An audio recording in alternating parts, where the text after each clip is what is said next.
Part the Fifth, Chapter 2. It was an evening at the end of the month, and Jude had just returned home from hearing a lecture on ancient history in the public hall not far off. When he entered, Sue, who had been keeping indoors during his absence, laid out supper for him. Contrary to custom, she did not speak. Jude had taken up some illustrated paper, which he perused till, raising his eyes, he saw that her face was troubled. "Are you depressed, Sue?" he said. She paused a moment. "I have a message for you," she answered. "Somebody has called?" "Yes, a woman." Sue's voice quavered as she spoke, and she suddenly sat down from her preparations, laid her hands in her lap, and looked into the fire. "I don't know whether I did right or not," she continued. "I said you were not at home, and when she said she would wait, I said I thought you might not be able to see her." "Why did you say that, dear? I suppose she wanted a headstone. Was she in mourning?" "No, she wasn't in mourning. And she didn't want a headstone, and I thought you couldn't see her." She looked critically and imploringly at him. "But who was she? Didn't she say?" "No, she wouldn't give her name. But I know who she was. I think I do. It was Arabella." "Heaven save us! What should Arabella come for? What made you think it was she?"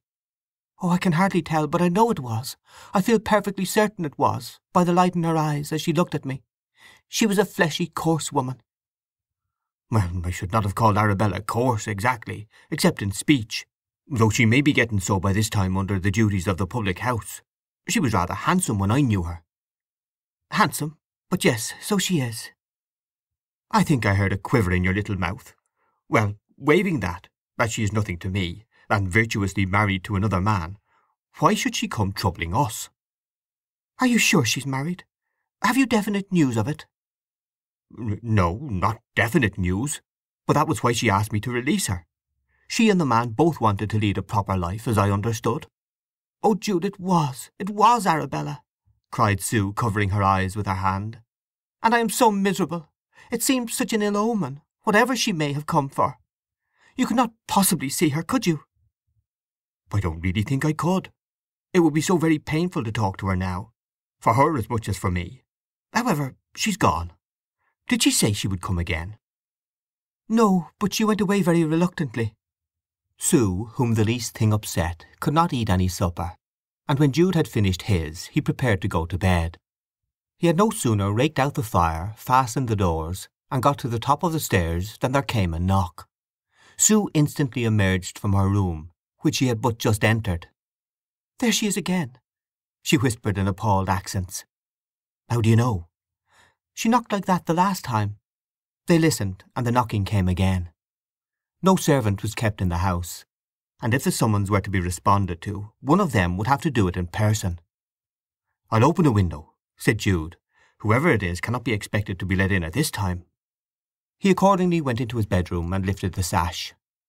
The lonely street of early retiring working people was empty from end to end, save of one figure, that of a woman walking up and down by the lamp a few yards off. "Who's there?" he asked. "Is that Mr. Fawley?" came up from the woman, in a voice which was unmistakably Arabella's. Jude replied that it was. "Is it she?" asked Sue from the door, with lips apart. "Yes, dear," said Jude. "What do you want, Arabella?" he inquired. "I beg your pardon, Jude, for disturbing you," said Arabella humbly. "But I called earlier. I wanted particularly to see you tonight, if I could. I am in trouble, and have nobody to help me." "In trouble? Are you?" "Yes." There was a silence. An inconvenient sympathy seemed to be rising in Jude's breast at the appeal. "But aren't you married?" he said. Arabella hesitated. "No, Jude, I am not," she returned. "He wouldn't after all. And I am in great difficulty. I hope to get another situation as barmaid soon. But it takes time, and I really am in great distress because of a sudden responsibility that's been strung upon me from Australia. Or I wouldn't trouble you. Believe me, I wouldn't. I want to tell you about it." Sue remained at gaze in painful tension, hearing every word but speaking none. "You are not really in want of money, Arabella?" he asked, in a distinctly softened tone. "I have enough to pay for the night's lodging I have obtained, but barely enough to take me back again." Where are you living?" "In London still." She was about to give the address, but she said, "I am afraid somebody may hear, so I don't like to call out particulars of myself so loud. If you could come down and walk a little way with me towards the Prince Inn where I am staying tonight, I could explain all. You may as well, for old time's sake." "Poor thing! I must do her the kindness of hearing what's the matter, I suppose," said Jude in much perplexity. "As she's going back tomorrow, it can't make much difference." "But you can go and see her tomorrow, Jude. Don't go now, Jude," came in plaintive accents from the doorway. "Oh, it is only to entrap you, I know it is, as she did before. Don't go, dear. She is such a low-passioned woman. I can see it in her shape and hear it in her voice." "But I shall go," said Jude. "Don't attempt to detain me, Sue. God knows I love her little enough now, but I don't want to be cruel to her." He turned to the stairs. "But she's not your wife!" cried Sue distractedly. "And I—" "And you are not either, dear, yet," said Jude. "Oh, but are you going to her? Don't! Stay at home. Please, please stay at home, Jude, and not go to her. Now she's not your wife any more than I." "Well, she is rather more than you, come to that," he said, taking his hat determinedly. "I've wanted you to be, and I've waited with the patience of Job, and I don't see that I've got anything by my self-denial. I shall certainly give her something, and hear what it is she is so anxious to tell me. No man could do less."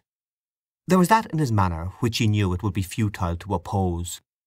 She said no more, but turning to her room as meekly as a martyr, heard him go downstairs, unbolt the door, and close it behind him.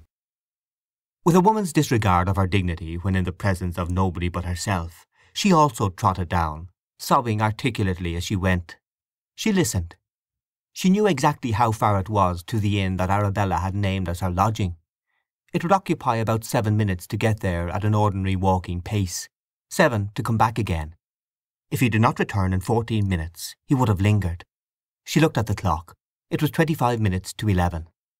He might enter the inn with Arabella, as they would reach it before closing time. She might get him to drink with her, and heaven only knew what disasters would befall him then. In a still suspense she waited on. It seemed as if the whole time had nearly elapsed when the door was opened again, and Jude appeared. Sue gave a little ecstatic cry. "Oh, I knew I could trust you! How good you are!" she began. "I can't find her anywhere in this street, and I went out in my slippers only." "She has walked on thinking I've been so hard-hearted as to refuse her requests entirely, poor woman. I've come back for my boots, as it is beginning to rain." "Oh, but why should you take such trouble for a woman who has served you so badly?" said Sue, in a jealous burst of disappointment. "But, Sue, she's a woman, and I once cared for her, and one can't be a brute in such circumstances." "She isn't your wife any longer!" exclaimed Sue, passionately excited. "You mustn't go out to find her. It isn't right. You can't join her now she's a stranger to you.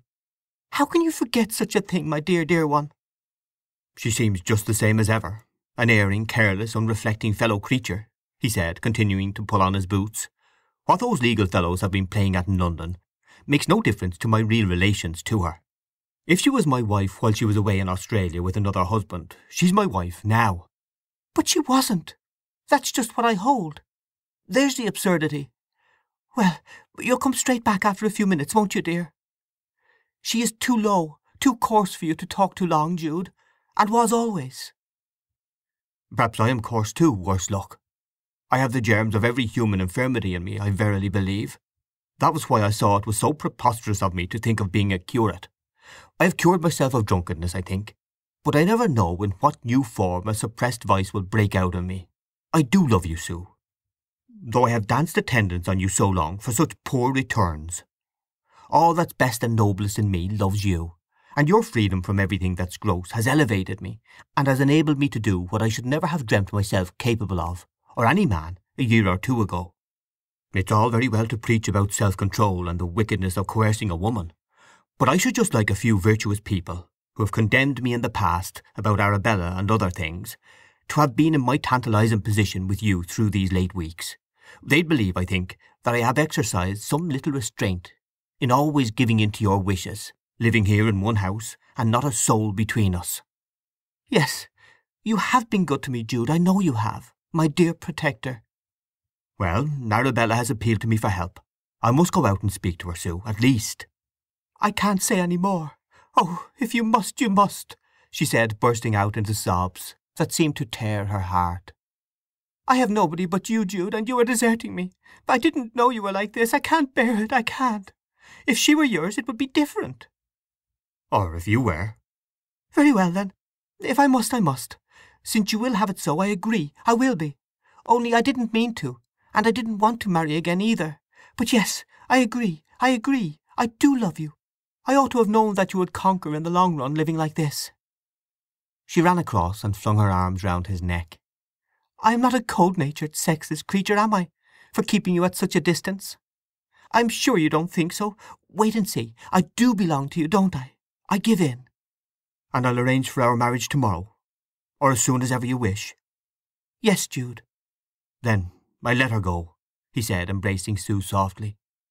"I do feel it would be unfair to you to see her, and perhaps unfair to her. She is not like you, my darling, and never was. It is only bare justice to say that. Don't cry any more. There, and there, and there." He kissed her on one side and on the other, and in the middle, and rebolted the front door.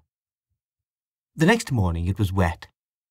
"Now, dear," said Jude gaily at breakfast, "as this is Saturday, I mean to call about the banns at once, so as to get the first publishing done tomorrow, or we shall lose a week. Banns will do. We shall save £1 or two." Sue absently agreed to banns, but her mind for the moment was running on something else. A glow had passed away from her, and depression sat upon her features. "I feel I was wickedly selfish last night," she murmured. "It was sheer unkindness in me, or worse, to treat Arabella as I did. I didn't care about her being in trouble, and what she wished to tell you. Perhaps it was really something she was justified in telling you. That's some more of my badness, I suppose. Love has its own dark morality when rivalry enters in. At least mine has, if other people's hasn't. I wonder how she got on. I hope she reached the inn all right, poor woman." "Oh, yes, she got on all right," said Jude placidly. "I hope she wasn't shut out, and that she hadn't to walk the streets in the rain. Do you mind my putting on my waterproof and going to see if she got in? I've been thinking of her all the morning." "Well, is it necessary? You haven't the least idea how Arabella is able to shift for herself. Still, darling, if you want to go and inquire, you can." There was no limit to the strange and unnecessary penances which Sue would meekly undertake when in a contrite mood, and this going to see all sorts of extraordinary persons whose relation to her was precisely of a kind that would have made other people shun them was her instinct ever, so that the request did not surprise him. "And when you come back," he added, "I'll be ready to go about the banns. You'll come with me?" Sue agreed, and went off under cloak and umbrella, letting Jude kiss her freely, and returning his kisses in a way she had never done before. Times had decidedly changed. "The little bird is caught at last," she said, a sadness showing in her smile. "No, only nested," he assured her. She walked along the muddy street till she reached the public house mentioned by Arabella, which was not so very far off. She was informed that Arabella had not yet left, and in doubt how to announce herself so that her predecessor in Jude's affections would recognize her, she sent up word that a friend from Spring Street had called, naming the place of Jude's residence. She was asked to step upstairs, and on being shown into a room found that it was Arabella's bedroom, and that the latter had not yet risen. She halted on the turn of her toe till Arabella cried from the bed, "Come in and shut the door," which Sue accordingly did. Arabella lay facing the window, and did not at once turn her head, and Sue was wicked enough, despite her penitence, to wish for a moment that Jude could behold her forerunner now, with the daylight full upon her. She may have seemed handsome enough in profile under the lamps, but a frowsiness was apparent this morning, and the sight of her own fresh charms in the looking-glass made Sue's manner bright, till she reflected what a meanly sexual emotion this was in her, and hated herself for it. "I've just looked in to see if you got back comfortably last night, that's all," she said gently. "I was afraid afterwards that you might have met with any mishap." "Oh, how stupid this is! I thought my visitor was your friend, your husband, Mrs. Fawley, as I suppose you call yourself," said Arabella, flinging her head back upon the pillows with a disappointed toss, and ceasing to retain the dimple she had just taken the trouble to produce. "Indeed I don't," said Sue. Oh, I thought you might have. Even if he's not really yours. Decency is decency any hour of the 24. I don't know what you mean, said Sue stiffly. He is mine, if you come to that. He wasn't yesterday. Sue coloured roseate and said, How do you know? From your manner when you talked to me at the door. Well, my dear, you've been quick about it, and I expect my visit last night helped it on, but I don't want to get him away from you. Sue looked out at the rain, and at the dirty toilet cover, and at the detached tail of Arabella's hair hanging on the looking-glass, just as it had done in Jude's time, and she wished she had not come. In the pause there was a knock at the door, and the chambermaid brought in a telegram for Mrs. Cartlett. Arabella opened it as she lay, and her ruffled look disappeared. I am much obliged to you for your anxiety about me, she said blandly when the maid had gone, but it is not necessary you should feel it. My man finds he can't do without me after all, and agrees to stand by the promise to marry me again over here that he made me long ago. See here. This is the answer to one from me. She held out the telegram for Sue to read, but Sue did not take it. He asked me to come back. His little corner public at Lambeth would go to pieces without me, he says. But he isn't going to knock me about when he has had a drop any more after we are spliced by English law than before. As for you, I should coax Jude to take me before the parson straight off, and have done with it, if I were in your place. I say it as a friend, my dear. He's waiting to any day, returned Sue, with frigid pride. Then let him in heaven's name. Life with a man is more business-like after it, and money matters work better. And then, you see, if you have rows and he turns you out of doors, you can get the law to protect you, which you can't otherwise unless he half runs you through with a knife, or cracks your noddle with a poker. And if he bolts away from you, I say it friendly as woman to woman, for there's never any knowing what a man may do, you will have the sticks of furniture, and won't be looked upon as a thief. I shall marry my man over again, now he's willing, as there was little flaw in the first ceremony. In my telegram last night, which this is the answer to, I told him I had almost made it up with Jude, and that frightened him, I expect. Perhaps I should quite have done it if it hadn't been for you, she said, laughing. And then how different our histories might have been from today. Never such a tender fool as Jude if a woman seems in trouble and coaxes him a bit, just as he used to be about birds and things. However, as it happens, it is just as well as if I had made it up, and I forgive you. And, as I say, I advise you to get the business legally done as soon as possible. You'll find it an awful bother later on if you don't. I have told you he is asking me to marry him, to make our natural marriage a legal one, said Sue, with yet more dignity. It was quite by my wish that he didn't the moment I was free. Ah, yes, you were a 1 year too like myself, said Arabella, eyeing her visitor with humorous criticism. Bolted from your first, didn't you, like me? Good morning, I must go, said Sue hastily. And I too must be up and off, replied the other, springing out of bed so suddenly that the soft parts of her person shook. Sue jumped aside in trepidation. Lord, I'm only a woman, not a 6-foot soldier. Just a moment, dear, she continued, putting her hand on Sue's arm. I really did want to consult Jude on a little matter of business, as I told him. I came about that more than anything else. Would he run up to speak to me at the station as I am going? You think not? Well, I'll write to him about it. I didn't want to write it, but never mind, I will. End of chapter 2.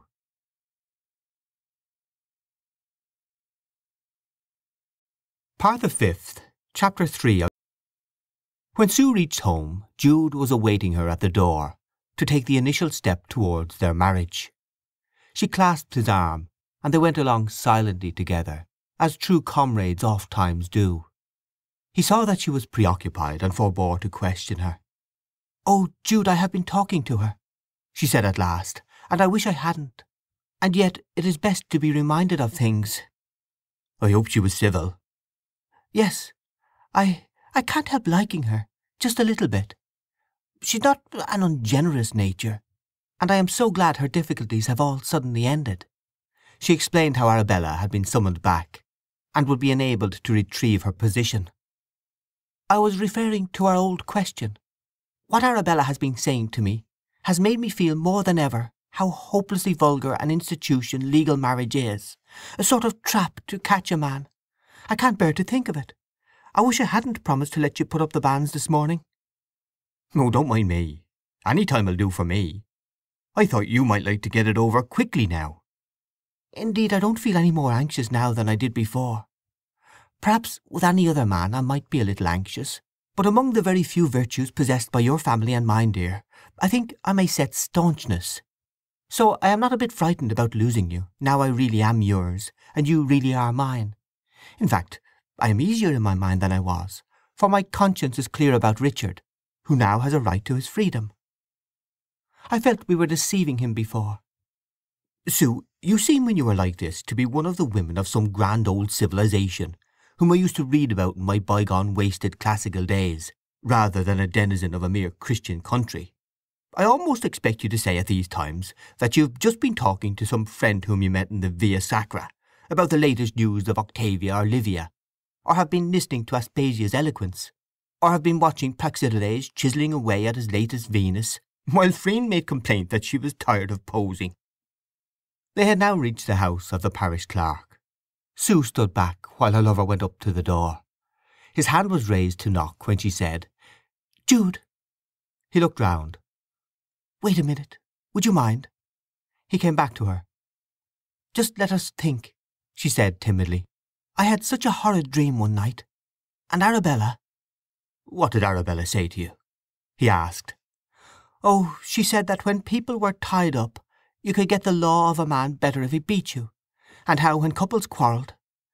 Jude, do you think that when you must have me with you by law, we shall be so happy as we are now? The men and women of our family are very generous when everything depends upon their good will, but they always kick against compulsion. Don't you dread the attitude that insensibly arises out of legal obligation? Don't you think it is destructive to a passion whose essence is its gratuitousness?" "Upon my word, love, you are beginning to frighten me too with all this foreboding. Well, let's go back and think it over." Her face brightened.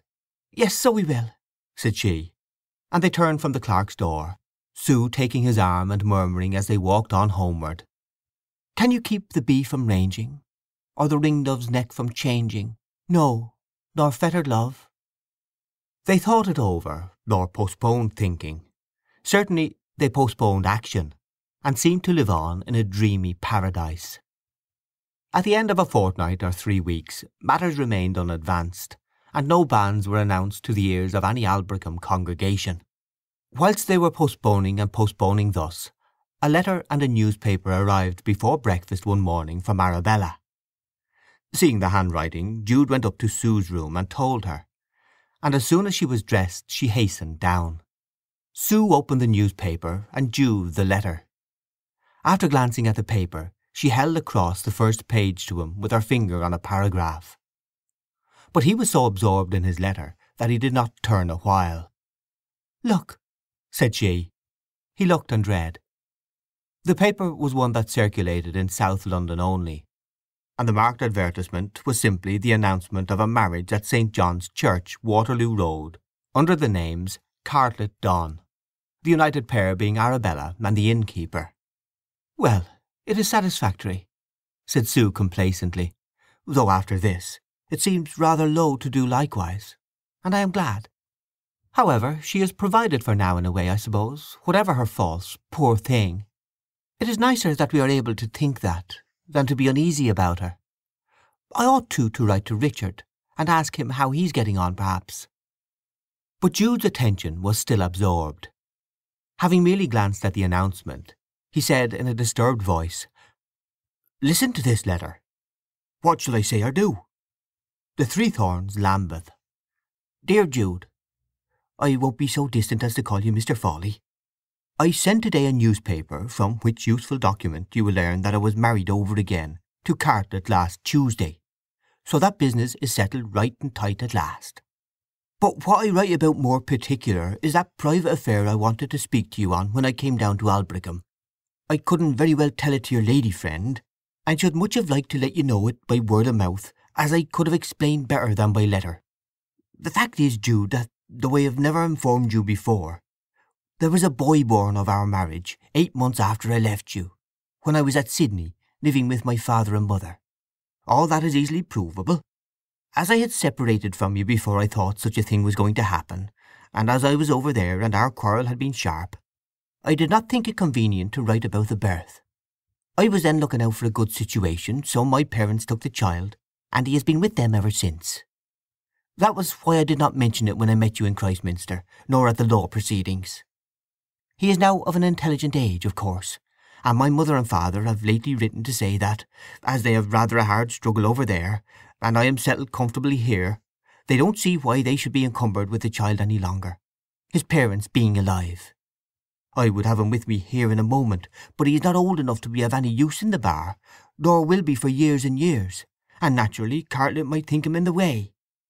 They have, however, packed him off to me in charge of some friends who happen to be coming home, and I must ask you to take him when he arrives, for I don't know what to do with him.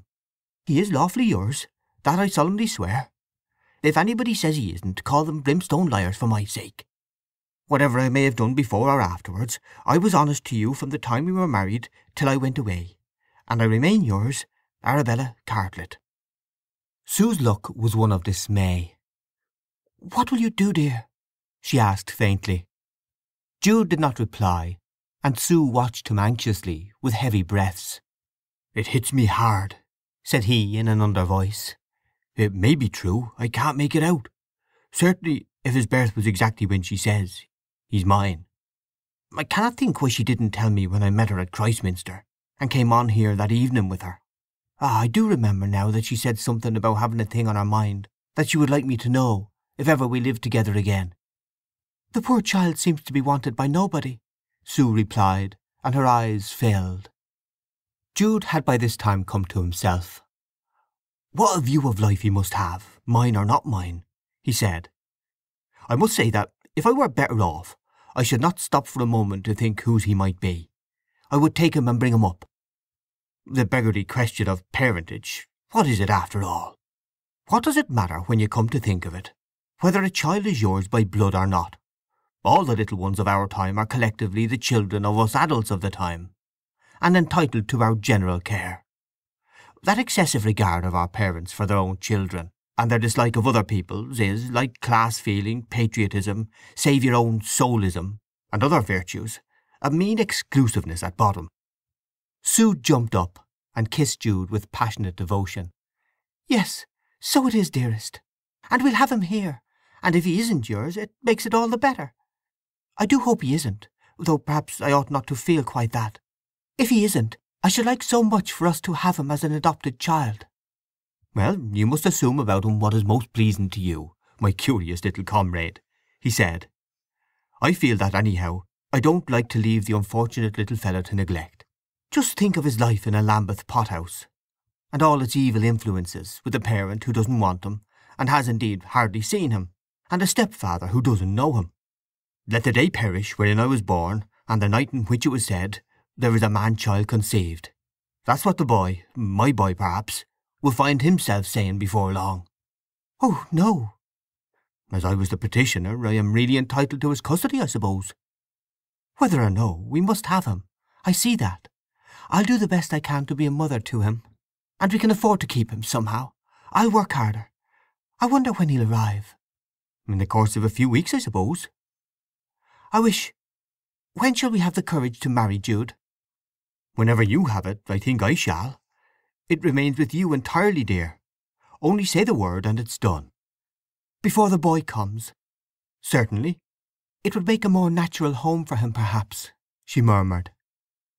Jude thereupon wrote in purely formal terms to request that the boy should be sent to them as soon as he arrived, making no remark whatever on the surprising nature of Arabella's information, nor vouchsafing a single word of opinion on the boy's paternity, nor on whether, had he known all this, his conduct towards her would have been quite the same. In the down train that was timed to reach Aldbrickham station about 10 o'clock the next evening, a small pale child's face could be seen in the gloom of a third-class carriage. He had large frightened eyes, and wore a white woollen cravat, over which a key was suspended round his neck by a piece of common string, the key attracting attention by its occasional shine in the lamplight. In the band of his hat his half-ticket was stuck. His eyes remained mostly fixed on the back of the seat opposite, and never turned to the window even when a station was reached and called. On the other seat were 2 or 3 passengers, one of them a working woman who held a basket on her lap, in which was a tabby kitten. The woman opened the cover now and then, whereupon the kitten would put out its head and indulge in playful antics. At these the fellow passengers laughed, except the solitary boy bearing the key and ticket, who, regarding the kitten with his saucer eyes, seemed mutely to say, "All laughing comes from misapprehension. Rightly looked at, there is no laughable thing under the sun." Occasionally at a stoppage the guard would look into the compartment and say to the boy, "All right, my man. Your box is safe in the van." The boy would say, "Yes," without animation, would try to smile and fail. He was age masquerading as juvenility, and doing it so badly that his real self showed through crevices. A groundswell from ancient years of night seemed now and then to lift the child in this his morning life, when his face took a back view over some great Atlantic of time, and appeared not to care about what it saw. When the other travellers closed their eyes, which they did one by one, even the kitten curling itself up in the basket, weary of its too circumscribed play, the boy remained just as before. He then seemed to be doubly awake, like an enslaved and dwarfed divinity, sitting passive and regarding his companions as if he saw their whole rounded lives rather than their immediate figures. This was Arabella's boy. With her usual carelessness she had postponed writing to Jude about him till the eve of his landing, when she could absolutely postpone no longer, though she had known for weeks of his approaching arrival, and had, as she truly said, visited Aldbrickham mainly to reveal the boy's existence and his near homecoming to Jude. This very day, on which she had received her former husband's answer at some time in the afternoon, the child reached the London docks, and the family in whose charge he had come, having put him into a cab for Lambeth and directed the cabman to his mother's house, bade him good-bye and went their way. On his arrival at the Three Horns, Arabella had looked over him with an expression that was as good as saying, "You are very much what I expected you to be," had given him a good meal, a little money, and, late as it was getting, dispatched him to Jude by the next train, wishing her husband, Cartlett, who was out, not to see him. The train reached Aldbrickham, and the boy was deposited on the lonely platform beside his box. The collector took his ticket, and with a meditative sense of the unfitness of things, asked him where he was going by himself at that time of night. "Going to Spring Street," said the little one impassively. "Why, that's a long way from here. Almost out in the country, and the folks will be gone to bed." "I've got to go there." "You must have a fly for your box." "No, I must walk." "Oh, well, you'd better leave your box here and send for it. There's a bus goes halfway, but you'll have to walk the rest." "I'm not afraid." "Why didn't your friends come to meet ye?" "I suppose they didn't know I was coming." "Who is your friends?" "Mother didn't wish me to say." "All I can do then is to take charge of this. Now, walk as fast as you can." Saying nothing further, the boy came out into the street, looking round to see that nobody followed or observed him. When he had walked some little distance, he asked for the street of his destination. He was told to go straight on, quite into the outskirts of the place. The child fell into a steady mechanical creep, which had in it an impersonal quality. The movement of the wave, or of the breeze, or of the cloud. He followed his directions literally, without an inquiring gaze at anything. It could have been seen that the boy's idea of life were different from those of the local boys. Children begin with detail, and learn up to the general. They begin with the contiguous, and gradually comprehend the universal. The boy seemed to have begun with the generals of life, and never to have concerned himself with the particulars. To him the houses, the willows, the obscure fields beyond, were apparently regarded not as brick residences, pollards, meadows, but as human dwellings in the abstract, vegetation, and the wide dark world. He found the way to the little lane, and knocked at the door of Jude's house. Jude had just retired to bed, and Sue was about to enter her chamber adjoining when she heard the knock and came down. "Is this where Father lives?" asked the child. "Who?" Mr. Fawley, that's his name." Sue ran up to Jude's room and told him, and he hurried down as soon as he could, though to her impatience it seemed long. "What? Is it he, so soon?"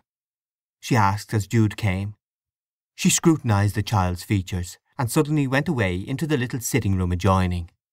Jude lifted the boy to a level with himself, keenly regarded him with gloomy tenderness, and telling him he would have been met if they had known of his coming so soon, set him provisionally in a chair whilst he went to look for Sue, whose supersensitiveness was disturbed as he knew. He found her in the dark, bending over an armchair. He enclosed her with his arm, and putting his face by hers, whispered, "What is the matter?" "What Arabella says is true. True. I see you in him." "Well, that's one thing in my life as it should be, at any rate." "But the other half of him is she, and that's what I can't bear. But I ought to. I'll try to get used to it. Yes, I ought."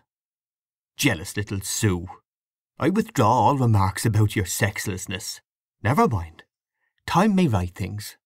And Sue, darling, I have an idea. We'll educate and train him with a view to the university. What I couldn't accomplish with my own person, perhaps I can carry out through him. They are making it easier for poor students now, you know." "Oh, you dreamer," said she, and holding his hand returned to the child with him. The boy looked at her as she had looked at him. "Is it you who is my real mother at last?" he inquired. "Why? Do I look like your father's wife?" "Well, yes, except he seems fond of you, and you of him. Can I call you mother?" Then a yearning look came over the child, and he began to cry. Sue thereupon could not refrain from instantly doing likewise, being a harp which the least wind of emotion from another's heart could make to vibrate as readily as a radical stir in her own. "You may call me mother if you wish to, my poor dear," she said, bending her cheek against his to hide her tears. "What's this around your neck?" asked Jude with affected calmness. "The key of my box that's at the station." They bustled about and got him some supper, and made him up a temporary bed, where he soon fell asleep. Both went and looked at him as he lay. "He called you mother 2 or 3 times before he dropped off," murmured Jude. "Wasn't it odd that he should have wanted to?" "Well, it was significant," said Sue. "There's more for us to think about in that one little hungry heart than in all the stars of the sky. I suppose, dear, we must pluck up courage and get that ceremony over. It is no use struggling against the current, and I feel myself getting intertwined with my kind. Oh, Jude, you'll love me dearly, won't you, afterwards? I do want to be kind to this child, and to be a mother to him, and our adding the legal form to our marriage might make it easier for me." End of chapter 3.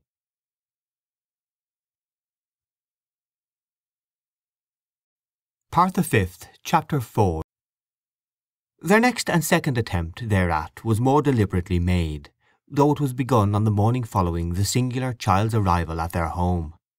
Him they found to be in the habit of sitting silent, his quaint and weird face set, and his eyes resting on things they did not see in the substantial world.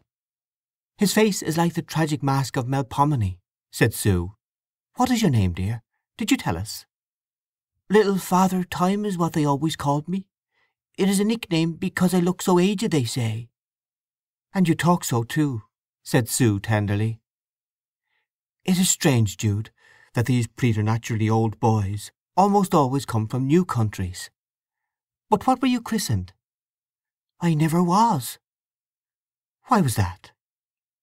"Because, if I died in damnation, 'twould save the expense of a Christian funeral."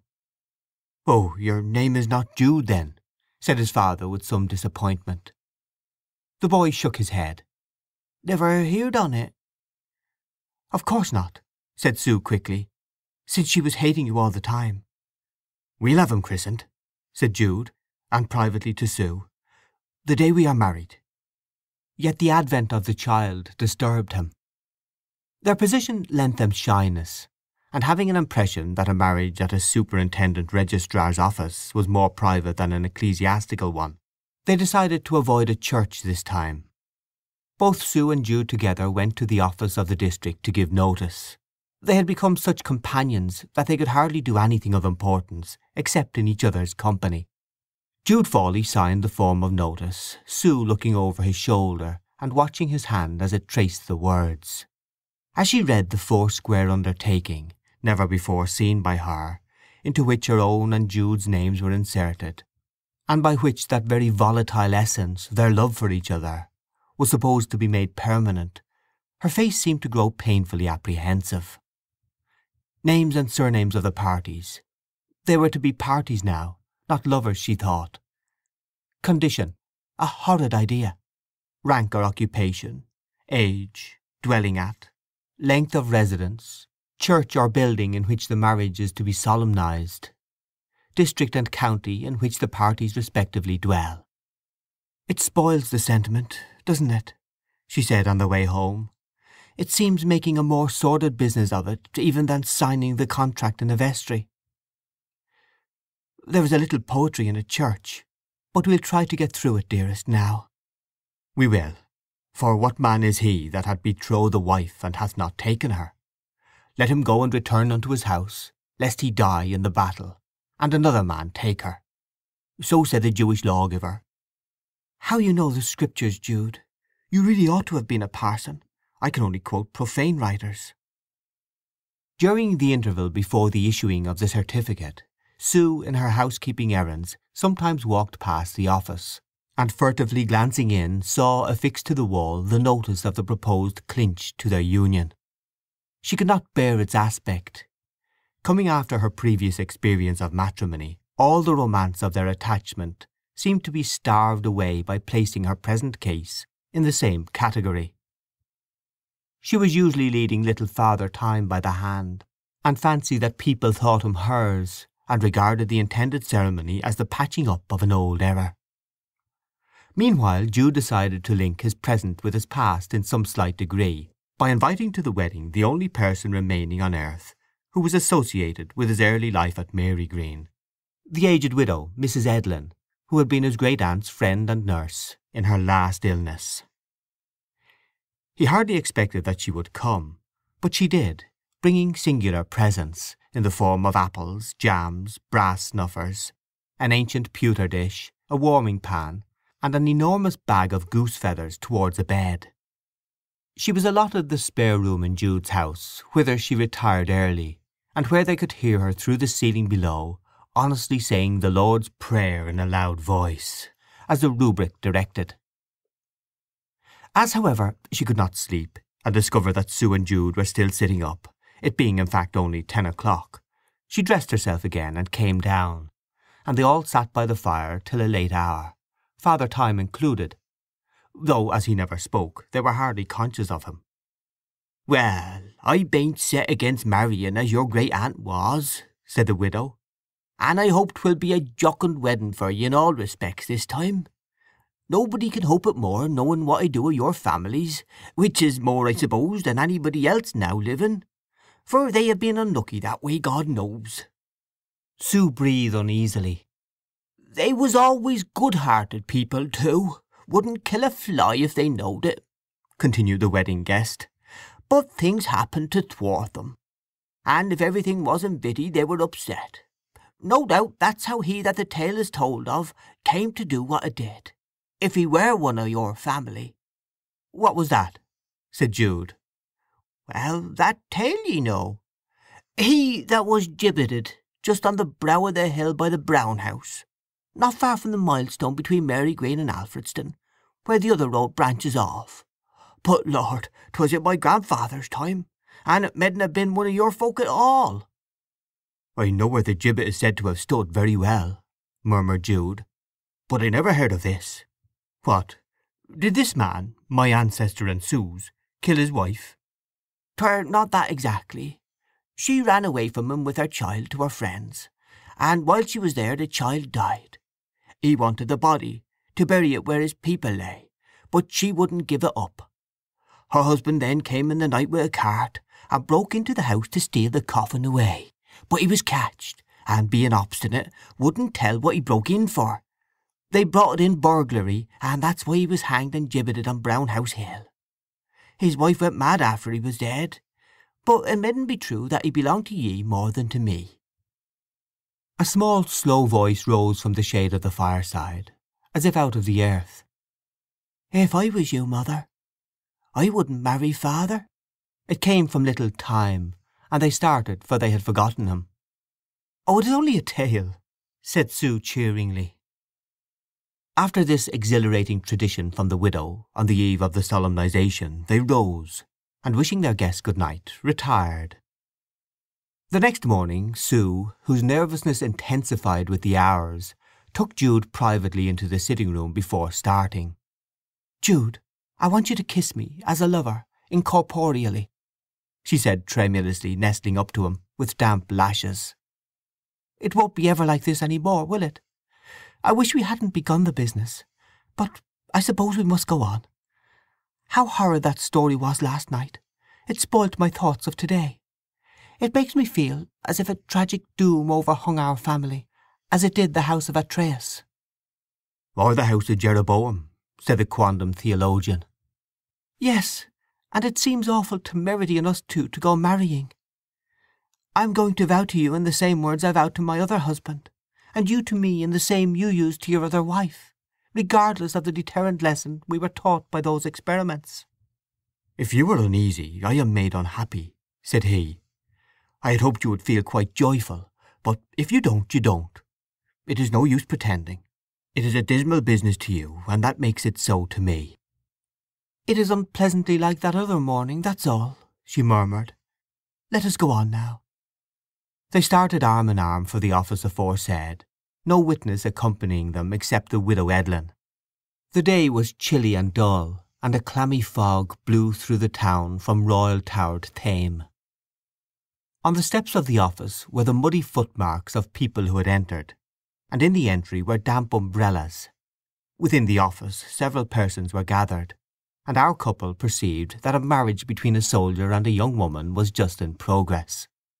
Sue, Jude, and the widow stood in the background while this was going on, Sue reading the notices of marriage on the wall. The room was a dreary place to two of their temperament, though to its usual frequenters it doubtless seemed ordinary enough. Law books in musty calf covered one wall, and elsewhere were post-office directories and other books of reference. Papers in packets tied with red tape were pigeonholed around, and some iron safes filled a recess, while the bare wood floor was like the doorstep, stained by previous visitors. The soldier was sullen and reluctant, the bride sad and timid. She was soon, obviously, to become a mother, and she had a black eye.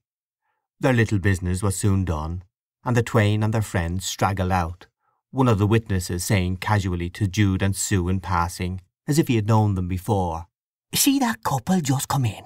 Ha ha! That fella is just out of jail this morning. She met him at the jail gates and brought him straight here. She's paying for everything." Sue turned her head and saw an ill-favoured man, closely cropped, with a broad-faced, pock-marked woman on his arm, ruddy with liquor and the satisfaction of being on the brink of a gratified desire. They jocosely saluted the outgoing couple and went forward in front of Jude and Sue, whose diffidence was increasing. The latter drew back and turned to her lover, her mouth shaping itself like that of a child about to give way to grief. "Jude, I don't like it here. I wish we hadn't come. The place gives me the horrors. It seems so unnatural as the climax of our love. I wish it had been at church, if it had to be at all. It is not so vulgar there." "Dear little girl," said Jude, "how troubled and pale you look." "It must be performed here now, I suppose?" "No, perhaps not necessarily." He spoke to the clerk and came back. "No, we need not marry here or anywhere unless we like, even now," he said. "We can be married in a church, if not with the same certificate, with another he'll give us, I think. Anyhow, let us go out till you are calmer, dear, and I too, and talk it over." They went out stealthily and guiltily, as if they had committed a misdemeanour, closing the door without noise, and telling the widow who had remained in the entry to go home and await them, that they would call in any casual passers as witnesses if necessary. When in the street they turned into an unfrequented side alley, where they walked up and down as they had done long ago in the market house at Melchester. "Now, darling, what shall we do? We are making a mess of it strikes me. Still, anything that pleases you will please me." "But Jude, dearest, I am worrying you. You wanted it to be there, didn't you?" "Well, to tell the truth, when I got inside I felt as if I didn't care much about it. The place depressed me almost as much as it did you. It was ugly. And then I thought of what you had said this morning, as to whether we ought." They walked on vaguely till she paused, and her little voice began anew. "It seems so weak, too, to vacillate like this. And yet how much better than to act rashly a second time. How terrible that scene was to me! The expression in that flabby woman's face, leading her on to give herself to that jailbird, not for a few hours as she would, but for a lifetime as she must. And the other poor soul, to escape a nominal shame which was owing to the weakness of her character, degrading herself to the real shame of bondage to a tyrant who scorned her, a man whom to avoid forever was her only chance of salvation. This is our parish church, isn't it? This is where it would have to be if we did it in the usual way. A service or something seems to be going on." Jude went up and looked in at the door. "Why, it is a wedding here too," he said.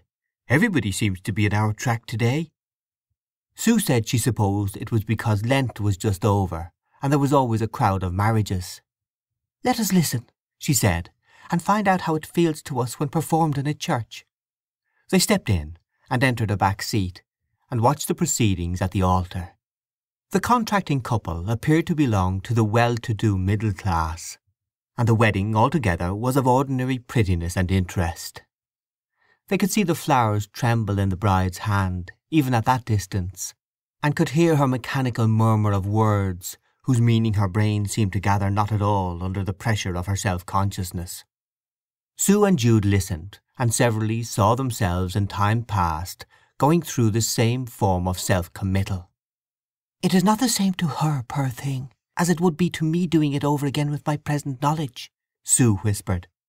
"You see, they are fresh to it, and take the proceedings as a matter of course. But having been awakened to its awful solemnity as we have, or at least as I have, by experience, and to my own too squeamish feelings perhaps sometimes, it really does seem immoral in me to go and undertake the same thing again with open eyes. Coming in here and seeing this has frightened me from a church wedding as much as the other did from a registry one. We're a weak tremulous pair, Jude, and what others may feel confident in, I feel doubts of, my being proof against the sordid conditions of a business contract again." Then they tried to laugh, and went on debating in whispers the object lesson before them, and Jude said he also thought they were both too thin-skinned, that they ought never to have been born, much less have come together for the most preposterous of all joint ventures for them, matrimony. His betrothed shuddered, and asked him earnestly if he indeed felt that they ought not to go in cold blood and sign that life undertaking again. "It is awful if you think we have found ourselves not strong enough for it, and knowing this, are proposing to perjure ourselves," she said. "I fancy I do think it, since you ask me," said Jude. "Remember, I'll do it if you wish, own darling." While she hesitated, he went on to confess that, though he thought they ought to be able to do it, he felt checked by the dread of incompetency, just as she did from their peculiarities, perhaps, because they were unlike other people. "We are horribly sensitive. That's really what's the matter with us, Sue," he declared. "I fancy more are like us than we think." "Well, I don't know. The intention of the contract is good and right for many, no doubt, but in our case it may defeat its own ends, because we are the queer sort of people we are. Folk in whom domestic ties of a forced kind snuff out cordiality and spontaneousness." Sue still held that there was not much queer or exceptional in them, that all were so. "Everybody is getting to feel as we do. We are a little beforehand, that's all. In 50, 100 years, the descendants of those two will act and feel worse than we. They will see weltering humanity still more vividly than we do now, as shapes like our own selves hideously multiplied, and will be afraid to reproduce them." What a terrible line of poetry, though I have felt it myself about my fellow creatures, at morbid times. Thus they murmured on, till Sue said more brightly, "Well, the general question is not our business, and why should we plague ourselves about it? However different our reasons are, we come to the same conclusion, that for us particular two, an irrevocable oath is risky. Then, Jude, let us go home without killing our dream. Yes? How good you are, my friend. You give way to all my whims." "They accord very much with my own." He gave her a little kiss behind a pillar while the attention of everybody present was taken up in observing the bridal procession entering the vestry, and then they came outside the building. By the door they waited till 2 or 3 carriages, which had gone away for a while, returned, and the new husband and wife came into the open daylight. Sue sighed. "The flowers in the bride's hand are sadly like the garland which decked the heifers of sacrifice in old times." "Still, Sue, it is no worse for the woman than for the man. That's what some women fail to see, and instead of protesting against the conditions, they protest against the man, the other victim, just as a woman in a crowd will abuse the man who crushes against her, when he is only the helpless transmitter of the pressure put upon him." "Yes, some are like that, instead of uniting with the man against the common enemy, coercion." The bride and bridegroom had by this time driven off, and the two moved away with the rest of the idlers. "No, don't let us do it," she continued. "At least just now." They reached home, and passing the window arm in arm, saw the widow looking out at them. "Well," cried their guest when they entered, "I said to myself when I zeed 'ee coming so loving up to the door, they made up their minds at last, then." They briefly hinted that they had not. "What? And han ye really done it? Chock it all, that I should have lived to see a good old saying like marry in haste and repent at leisure, spoiled like this by you two. 'Tis time I got back again to Mary Green, sakes if tidden, if this is what the new notions be leading us to. Nobody thought of being afeard of matrimony in my time, nor of much else but a cannonball or empty cupboard. Why, when I and my poor man were married, we thought no more of it than of a game of debs." "Don't tell the child when he comes in," whispered Sue nervously. "He'll think it has all gone on right, and it will be better that he should not be surprised and puzzled. Of course, it is only put off for reconsideration. If we are happy as we are, what does it matter to anybody?" End of chapter 4.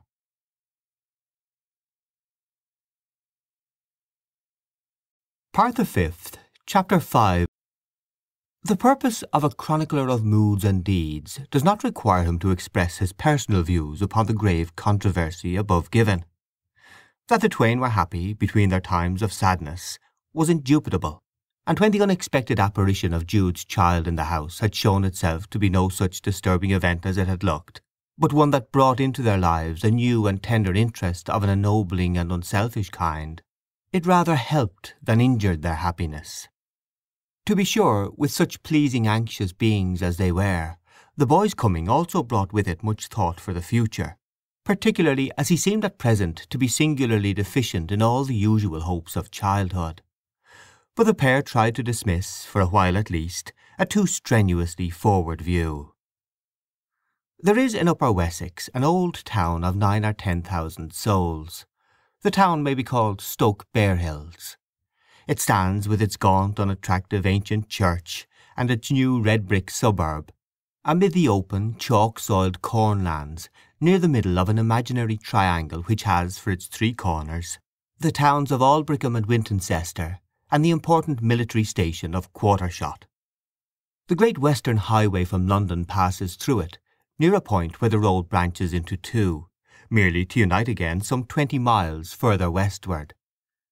Out of this bifurcation and reunion there used to arise among wheeled travellers, before railway days, endless questions of choice between the respective ways.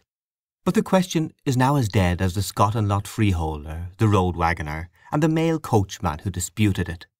And probably not a single inhabitant of Stoke Barehills is now even aware that the 2 roads which part in his town ever meet again, for nobody now drives up and down the Great Western Highway daily. The most familiar object in Stoke Barehills nowadays is its cemetery, standing among some picturesque medieval ruins beside the railway. The modern chapels, modern tombs and modern shrubs having a look of intrusiveness amid the crumbling and ivy-covered decay of the ancient walls.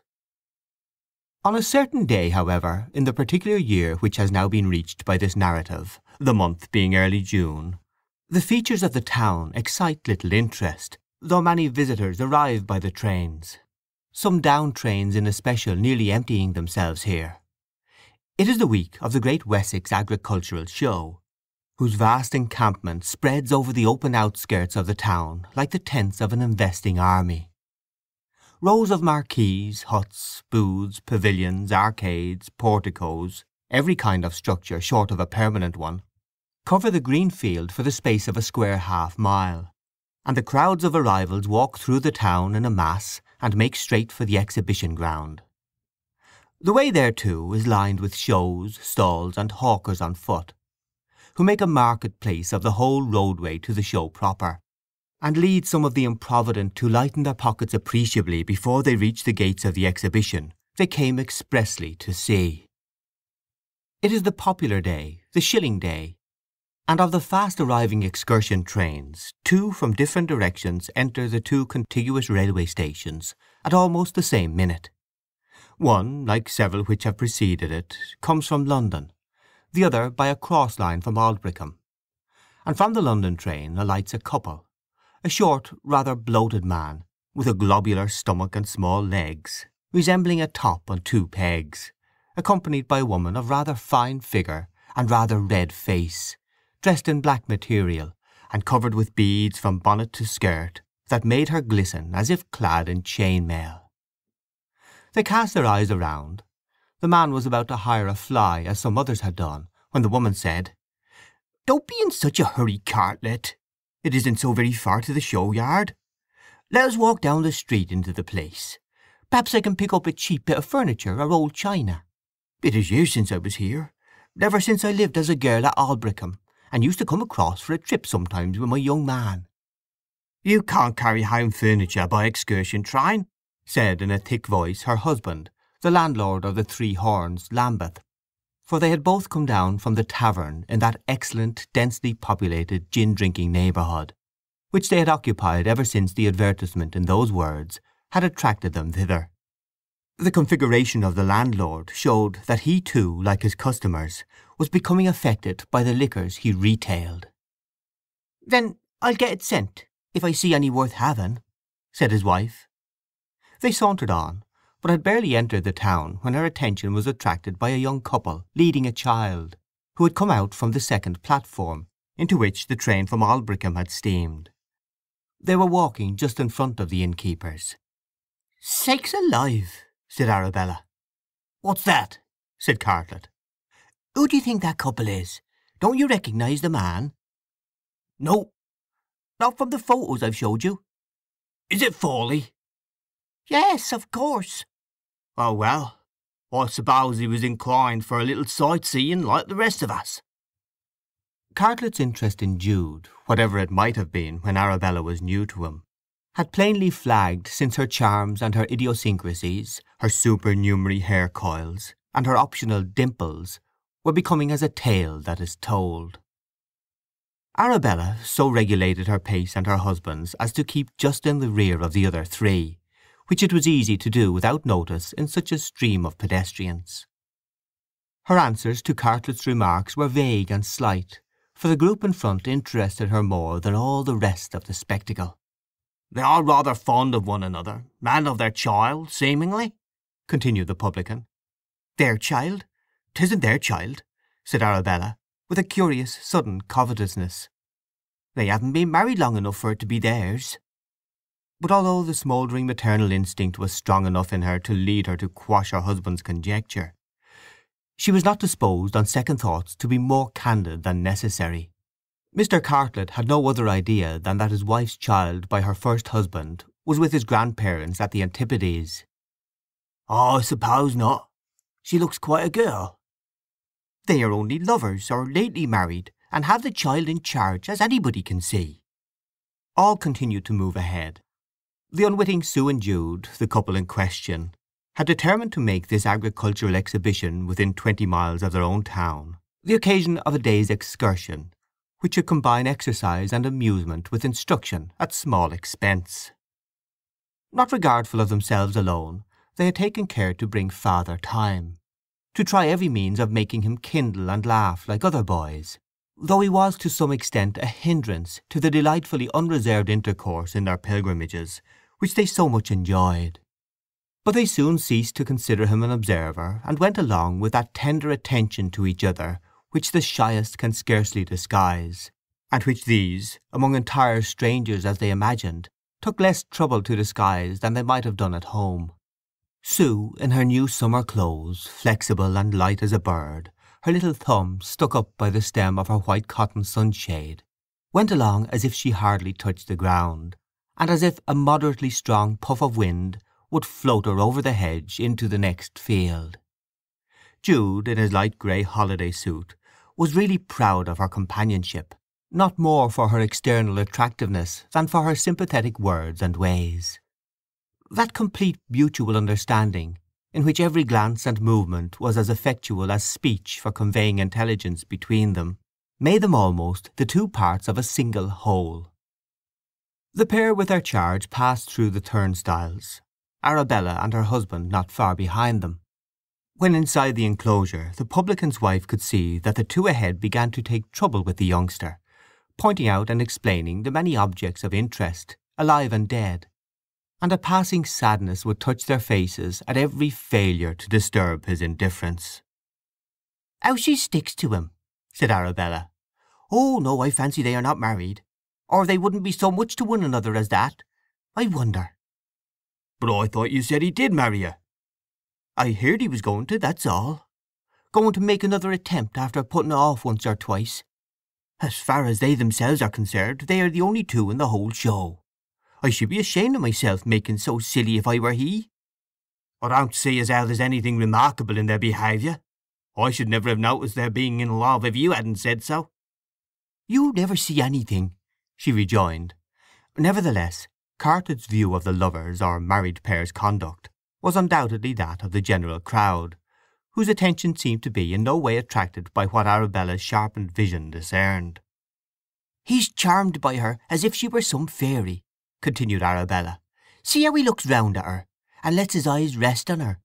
I am inclined to think that she don't care for him quite so much as he does for her. She's not a particularly warm-hearted creature to my thinking, though she cares for him pretty middling much as she's able to. And he could make her heart ache a bit if he liked to try, which is too simple to do. There, now they are going to cross to the cart-horse sheds. Come along." "I don't want to see the cart horses. It is no business of ours to follow these two. If we have come to see the show, let us see it in our own way, as they do in theirs." "Well, suppose we agree to meet somewhere in an hour's time, say at that refreshment tent over there, and go about independent.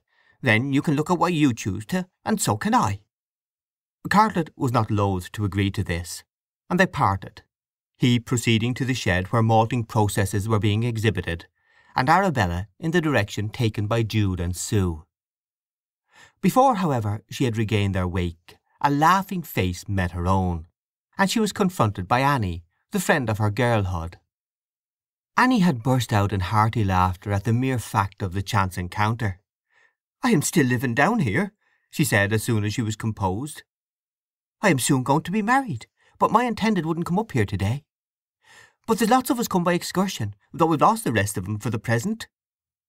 "Have you met Jude and his young woman, or wife, or whatever she is? I saw him by now." "No, not a glimpse of him for years." "Well, they are close by here somewhere. Yes, there they are, by that grey horse." "Oh, that's his present young woman. Wife, did you say? Has he married again?" "I don't know." "She's pretty, isn't she?" "Yes, nothing to complain of, or jump at. Not much to depend on, though. A slim, fidgety little thing like that." "He's a nice-looking chap, too. You ought to have stuck to an Arabella." "I don't know but that I ought," murmured she. Annie laughed. "That's you, Arabella, always wanting another man than your own. Well, and what woman don't, I should like to know? As for that body with him, she don't know what love is, at least what I call love. I can see in her face she don't." "And perhaps, Abby dear, you don't know what she calls love." "I am sure I don't wish to. Ah, they are making for the art department. I should like to see some pictures myself.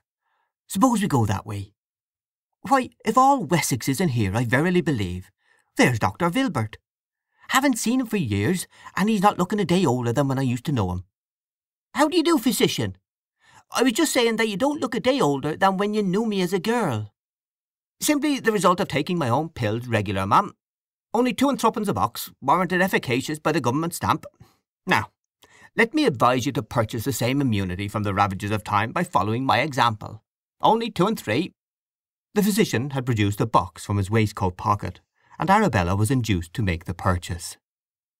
At the same time, continued he, when the pills were paid for, you have the advantage of me, surely not Mrs. Fawley, once Miss Dawn, of the vicinity of Marygreen? Yes, but Mrs. Cartlett now. Ah, you lost him then. Promising young fellow. A pupil of mine, you know. I taught him the dead languages. And believe me, he soon knew nearly as much as I. I lost him, but not as you think, said Arabella dryly. The lawyers untied us. There he is, look, alive and lusty, along with that young woman entering the art exhibition. Ah, dear me. Fond of her, apparently. They say they are cousins. Cousinship is a great convenience to their feelings, I should say. Yes, so her husband thought, no doubt, when he divorced her. Shall we look at the pictures too? The trio followed across the green and entered. Jude and Sue, with the child, unaware of the interest they were exciting, had gone up to a model at one end of the building, which they regarded with considerable attention for a long while before they went on. Arabella and her friends came to it in due course, and the inscription it bore was, Model of Cardinal College, Christminster, by J. Fawley and S.F.M. Bridehead. Admiring their own work, said Arabella. How like Jude, always thinking of colleges and Christminster, instead of attending to his business. They glanced cursorily at the pictures and proceeded to the bandstand. When they had stood a little while listening to the music of the military performers, Jude, Sue and the child came up on the other side. Arabella did not care if they should recognize her, but they were too deeply absorbed in their own lives, as translated into emotion by the military band, to perceive her under her beaded veil. She walked round the outside of the listening throng, passing behind the lovers, whose movements had an unexpected fascination for her today. Scrutinizing them narrowly from the rear, she noticed that Jude's hand sought Sue's as they stood, the two standing close together so as to conceal, as they supposed, this tacit expression of their mutual responsiveness. "Silly fools, like 2 children," Arabella whispered to herself morosely, as she rejoined her companions, with whom she preserved a preoccupied silence. Annie, meanwhile, had jokingly remarked to Vilbert on Arabella's hankering interest in her first husband. "Now," said the physician to Arabella apart, "do you want anything such as this, Mrs. Cartlett? It is not compounded out of my regular pharmacopoeia, but I am sometimes asked for such a thing." He produced a small phial of clear liquid. "A love philtre, such as was used by the ancients with great effect. I found it out by study of their writings, and have never known it to fail." "What is it made of?" asked Arabella curiously. "Well, a distillation of the juices of doves' hearts, otherwise pigeons, is one of the ingredients. It took nearly 100 hearts to produce that small bottleful." "How do you get pigeons enough?" "To tell a secret, I get a piece of rock salt, of which pigeons are inordinately fond, and place it in a dovecot on my roof. In a few hours the birds come to it, from all points of the compass, east, west, north and south, and thus I secure as many as I require. You use the liquid by contriving that the desired man shall take about 10 drops of it in his drink. But remember, all this is told you because I gather from your questions you mean to be a purchaser. You must keep faith with me." "Very well, I don't mind a bottle, to give to some friend or other to try it on her young man." She produced 5 shillings, the price asked, and slipped the phial in her capacious bosom. Saying presently that she was due at an appointment with her husband, she sauntered away towards the refreshment bar, Jude, his companion, and the child, having gone on to the horticultural tent, where Arabella caught a glimpse of them standing before a group of roses in bloom. She waited a few minutes observing them, and then proceeded to join her spouse with no very amiable sentiments. She found him seated on a stool by the bar, talking to one of the gaily dressed maids who had served him with spirits. "I should think you had enough of this business at home," Arabella remarked gloomily. "Surely you didn't come 50 miles from your own bar to stick in another. Come, take me round the show, as other men do their wives. Dammy, one would think you were a young bachelor with nobody to look after but yourself." "But we agreed to meet here, and what could I do but wait?" "Well, now we have met, come along," she returned, ready to quarrel with the sun for shining on her. And they left the tent together, this pot-bellied man and florid woman, in the antipathetic recriminatory mood of the average husband and wife of Christendom. In the meantime the more exceptional couple and the boy still lingered in the pavilion of flowers, an enchanted place to their appreciative taste, Sue's usually pale cheeks reflecting the pink of the tinted roses at which she gazed. For the gay sights, the air, the music, and the excitement of a day's outing with Jude had quickened her blood and made her eyes sparkle with vivacity. She adored roses, and what Arabella had witnessed was Sue detaining Jude almost against his will, while she learnt the names of this variety and that, and put her face within an inch of their blooms to smell them. "I should like to push my face quite into them, the dears," she had said. "But I suppose it is against the rules to touch them, isn't it, Jude?" "Yes, you baby," said he, and then playfully gave her a little push so that her nose went among the petals. "The policeman will be down on us, and I shall say it was my husband's fault." Then she looked up at him, and smiled in a way that told so much to Arabella. "Happy?" he murmured. She nodded. "Why? Because you have come to the Great Wessex Agricultural Show, or because we have come?" "You were always trying to make me confess to all sorts of absurdities. Because I am improving my mind, of course, by seeing all these steam ploughs and threshing machines and chaff cutters, and cows and pigs and sheep." Jude was quite content with a baffle from his ever-evasive companion. But when he had forgotten that he had put the question, and because he no longer wished for an answer, she went on. "I feel that we have returned to Greek joyousness, and have blinded ourselves to sickness and sorrow, and have forgotten what 25 centuries have taught the race since their time, as one of your Christminster luminaries says." "There is one immediate shadow, however, only one." And she looked at the aged child, whom, though they had taken him to everything likely to attract a young intelligence, they had utterly failed to interest. He knew what they were saying and thinking. "I am very, very sorry, Father and Mother," he said. "But please don't mind. I can't help it. I should like the flowers very, very much, if I didn't keep on thinking they'd be all withered in a few days." End of chapter 5.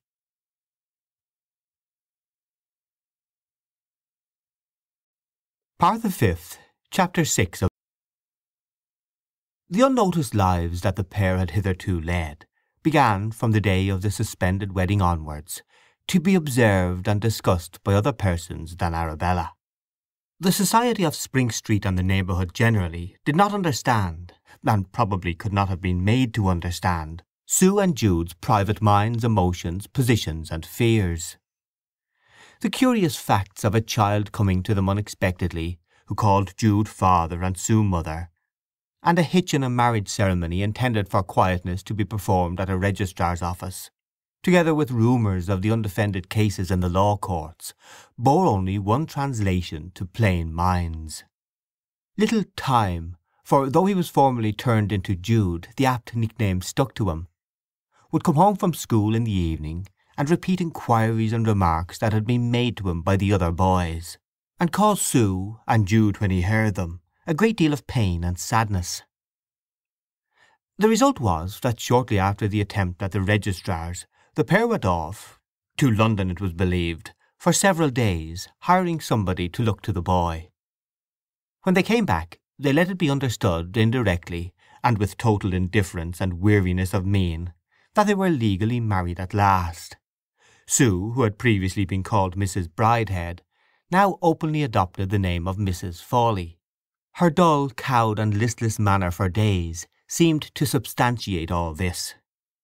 But the mistake, as it was called, of their going away so secretly to do the business, kept up much of the mystery of their lives, and they found that they had made not such advances with their neighbours as they had expected to do thereby. A living mystery was not much less interesting than a dead scandal. The baker's lad and the grocer's boy, who at first had used to lift their hats gallantly to Sue when they came to execute their errands, in these days no longer took the trouble to render her that homage, and the neighbouring artisans' wives looked straight along the pavement when they encountered her. Nobody molested them, it was true, but an oppressive atmosphere began to encircle their souls, particularly after their excursion to the show, as if that visit had brought some evil influence to bear on them. And their temperaments were precisely of a kind to suffer from this atmosphere, and to be indisposed to lighten it by vigorous and open statements. Their apparent attempt at reparation had come too late to be effective.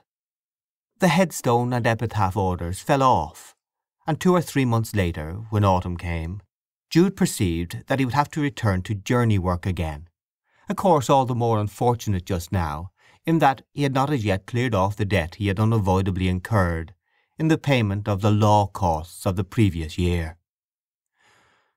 One evening he sat down to share the common meal with Sue and the child as usual. "I am thinking," he said to her, "that we'll hold on here no longer. The life suits us certainly, but if we could get away to a place where we were unknown, we should be lighter-hearted and have a better chance. And so I am afraid we must break it up here, however awkward for you, poor dear." Sue was always much affected at a picture of herself as an object of pity, and she saddened. "Well, I am not sorry," she said presently. "I am much depressed by the way they look at me here, and you have been keeping on this house and furniture entirely for me and the boy. You don't want it yourself, and the expense is unnecessary. But whatever we do, wherever we go, you won't take him away from me, Jude, dear. I could not let him go now. The cloud upon his young mind makes him so pathetic to me. I do hope to lift it some day. And he loves me so. You won't take him away from me?" "Certainly I won't, dear little girl. We'll get nice lodgings wherever we go. I shall be moving about probably, getting a job here and a job there." "I shall do something too, of course, till… Well, now I can't be useful in the lettering, it behoves me to turn my hand to something else." "Don't hurry about getting employment," he said regretfully. "I don't want you to do that. I wish you wouldn't, Sue. The boy and yourself are enough for you to attend to." There was a knock at the door, and Jude answered it. Sue could hear the conversation. "Is Mr. Fawley at home? Biles and Willis, the building contractors, sent me to know if you'll undertake the re-lettering of the 10 Commandments in a little church they've been restoring lately in the country near here." Jude reflected, and said he could undertake it. "It's not a very artistic job," continued the messenger. "The clergyman is a very old-fashioned chap, and has refused to let anything more be done to the church than cleaning and repairing." "Excellent old man," said Sue to herself, who was sentimentally opposed to the horrors of over-restoration. "The 10 Commandments are fixed to the east end," the messenger went on, "and they want doing up with the rest of the wall there, since he won't have 'em carted off as old materials belonging to the contractor in the usual way of the trade." A bargain as to terms was struck, and Jude came indoors. "There, you see," he said cheerfully. "One more job yet, at any rate, and you can help in it, at least you can try. We shall have all the church to ourselves as the rest of the work is finished." Next day Jude went to the church, which was only 2 miles off. He found that what the contractor's clerk had said was true. The tables of the Jewish law towered sternly over the utensils of Christian grace, as the chief ornament of the chancel end, in the fine dry style of the last century. And as their framework was constructed of ornamental plaster, they could not be taken down for repair. A portion, crumbled by damp, required renewal, and when this had been done, and the whole cleansed, he began to renew the lettering. On the second morning Sue came to see what assistance she could render, and also because they liked to be together.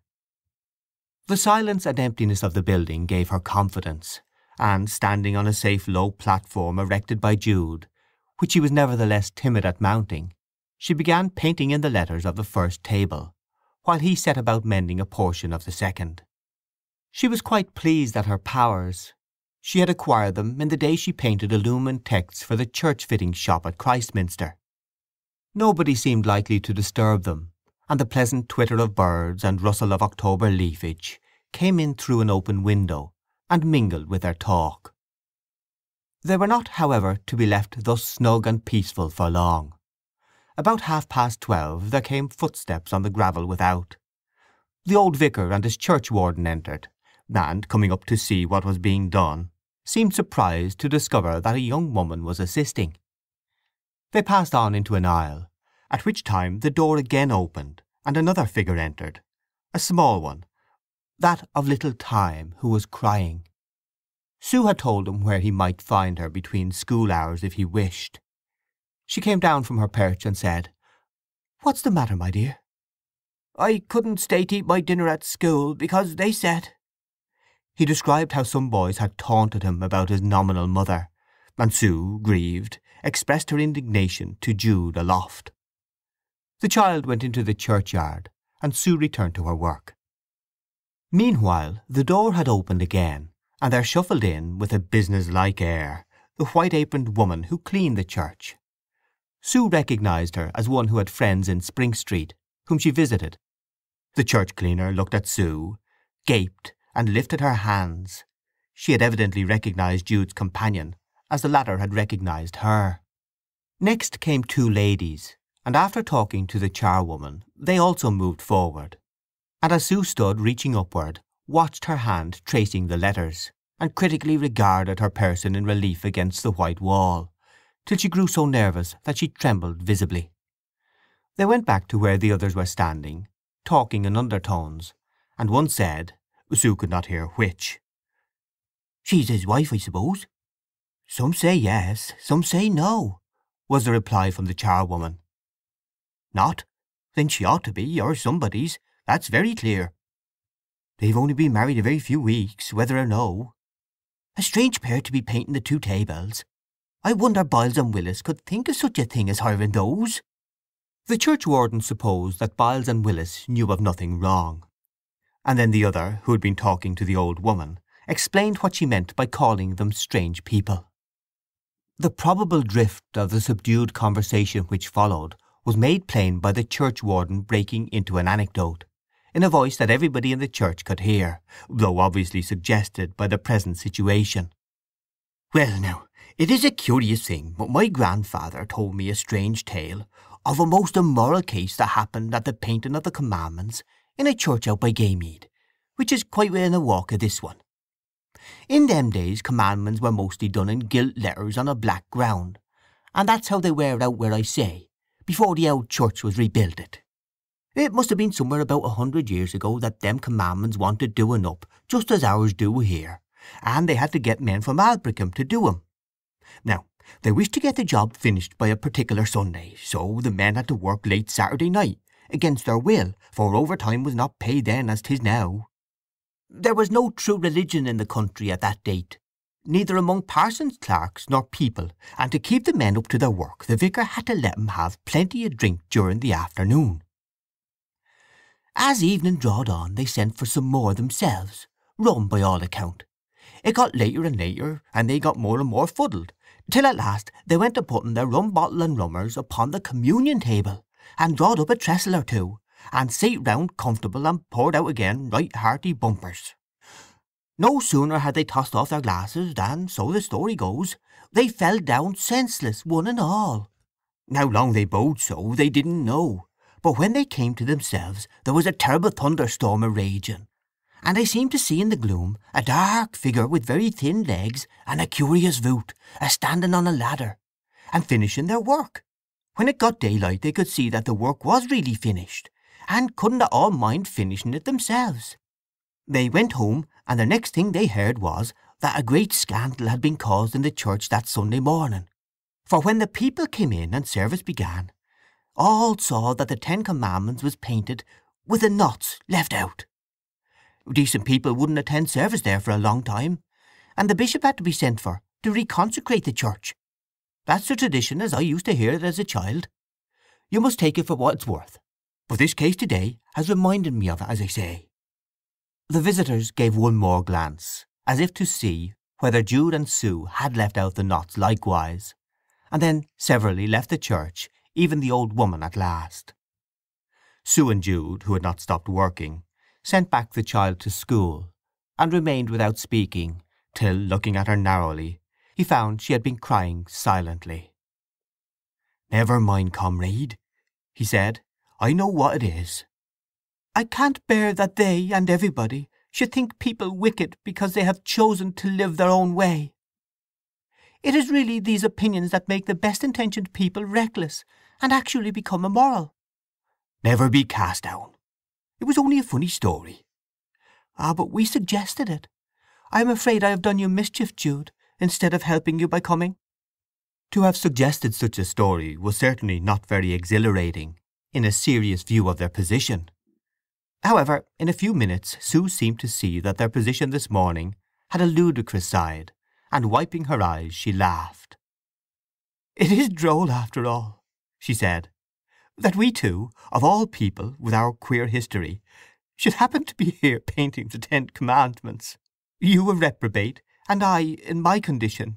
Oh dear!" And with her hand over her eyes she laughed again silently and intermittently, till she was quite weak.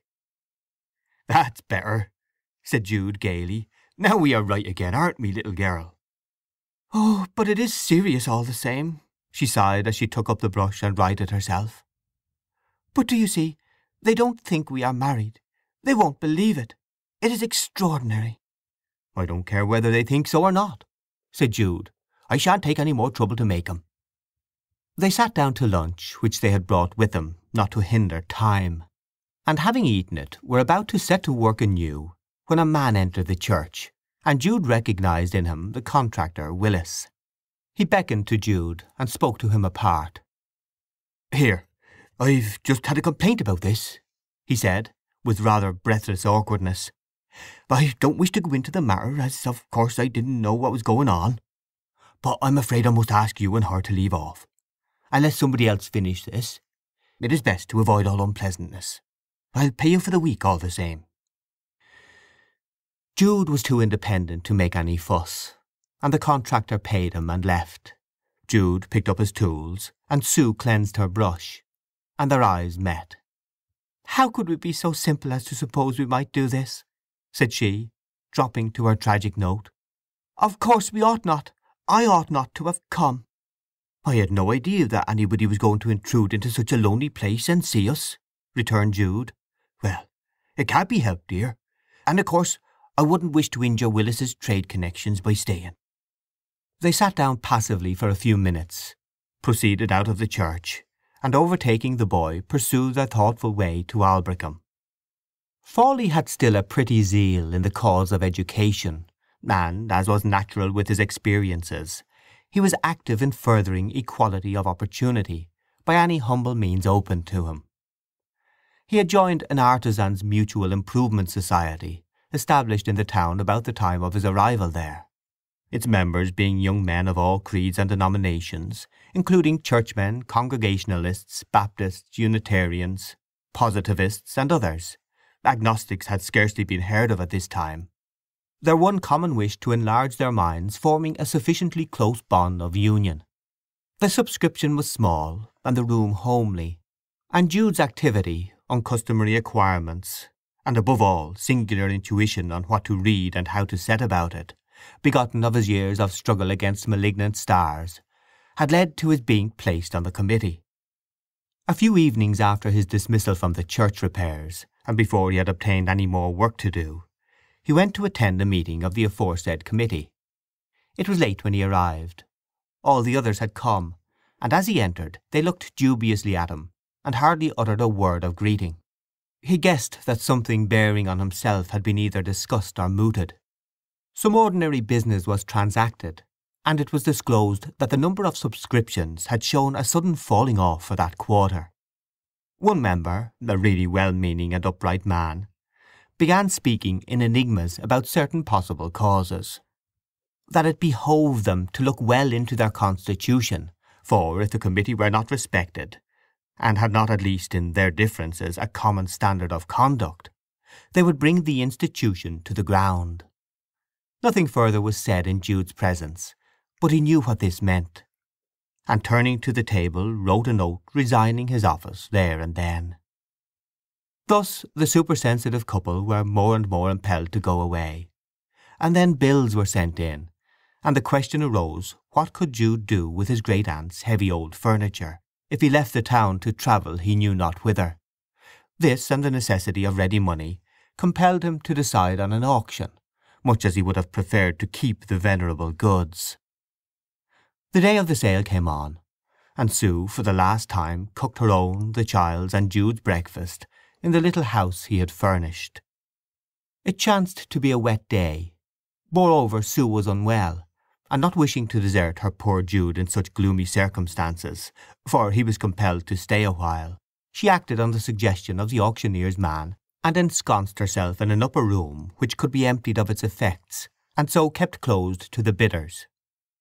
Here Jude discovered her, and with the child and their few trunks, baskets and bundles, and 2 chairs and a table that were not in the sale, the two sat in meditative talk.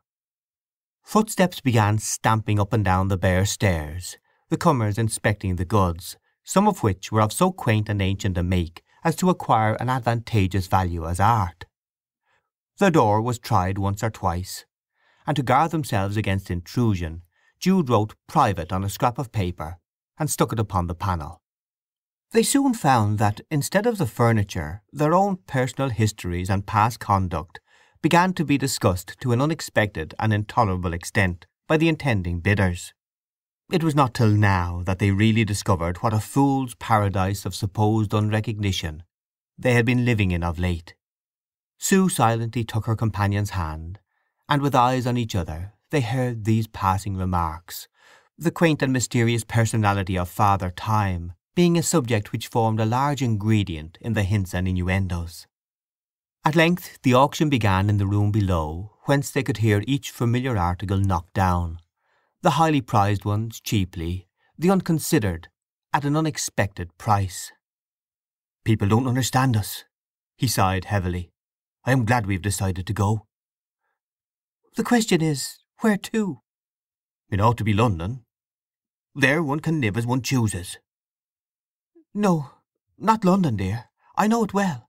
We should be unhappy there." "Why?" "Can't you think?" "Because Arabella is there." "That's the chief reason." "But in the country I shall always be uneasy lest there should be more of our late experience. And I don't care to lessen it by explaining, for one thing, all about the boy's history. To cut him off from his past I have determined to keep silence. I am sickened of ecclesiastical work now, and I shouldn't like to accept it if offered me."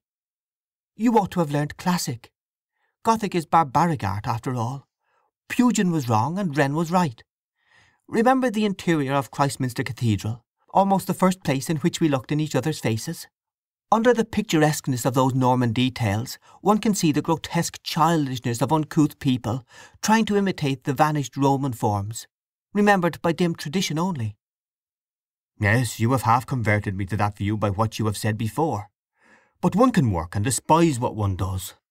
I must do something, if not church Gothic." "I wish we could both follow an occupation in which personal circumstances don't count," said she, smiling up wistfully. "I am as disqualified for teaching as you are for ecclesiastical art. You must fall back upon railway stations, bridges, theatres, music halls, hotels, everything that has no connection with conduct." "I am not skilled in those. I ought to take to bread baking. I grew up in the baking business with Aunt, you know. But even a baker must be conventional to get customers." "Unless he keeps a cake and gingerbread stall at markets and fairs, where people are gloriously indifferent to everything except the quality of the goods." Their thoughts were diverted by the voice of the auctioneer. "Now, this antique oak settle, a unique example of old English furniture worthy the attention of all collectors." "That was my great-grandfather's," said Jude. "I wish we could have kept the poor old thing." One by one the articles went, and the afternoon passed away. Jude and the other two were getting tired and hungry, but after the conversation they had heard they were shy of going out while the purchases were in their line of retreat. However, the later lots drew on, and it became necessary to emerge into the rain soon, to take on Sue's things to their temporary lodging. "Now the next lot. 2 pairs of pigeons, all alive and plump. A nice pie for somebody for next Sunday's dinner." The impending sale of these birds had been the most trying suspense of the whole afternoon. They were Sue's pets, and when it was found that they could not possibly be kept, more sadness was caused than by parting from all the furniture. Sue tried to think away her tears as she heard the trifling sum that her dears were deemed to be worth advanced by small stages to the price at which they were finally knocked down. The purchaser was a neighbouring poulterer, and they were unquestionably doomed to die before the next market day. Noting her dissembled distress, Jude kissed her, and said it was time to go and see if the lodgings were ready. He would go on with the boy and fetch her soon. When she was left alone she waited patiently, but Jude did not come back. At last she started, the coast being clear, and on passing the poulterer's shop not far off, she saw her pigeons in a hamper by the door. An emotion at sight of them, assisted by the growing dusk of evening, caused her to act on impulse, and first looking around her quickly, she pulled out the peg which fastened down the cover and went on. The cover was lifted from within, and the pigeons flew away with a clatter that brought the chagrined poulterer cursing and swearing to the door. Sue reached the lodging trembling, and found Jude and the boy making it comfortable for her. "Do the buyers pay before they bring the things away?" she asked breathlessly. "Yes, I think. Why?" "Because then I have done such a wicked thing." And she explained in bitter contrition.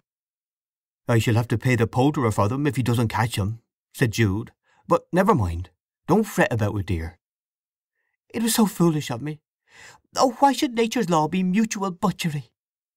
"Is it so, Mother?" asked the boy intently. "Yes," said Sue vehemently. "Well, they must take their chance now, poor things," said Jude. "As soon as the sale account is wound up and our bills paid, we go." "Where do we go to?" asked Time in suspense. "We must sail under sealed orders, that nobody may trace us. We mustn't go to Alfredston, or to Melchester, or to Shaston, or to Christminster. Apart from those we may go anywhere." "Why mustn't we go there, Father?" "Because of a cloud that has gathered over us, though we've wronged no man, corrupted no man, defrauded no man. Though perhaps we have done that which was right in our own eyes." End of chapter 6.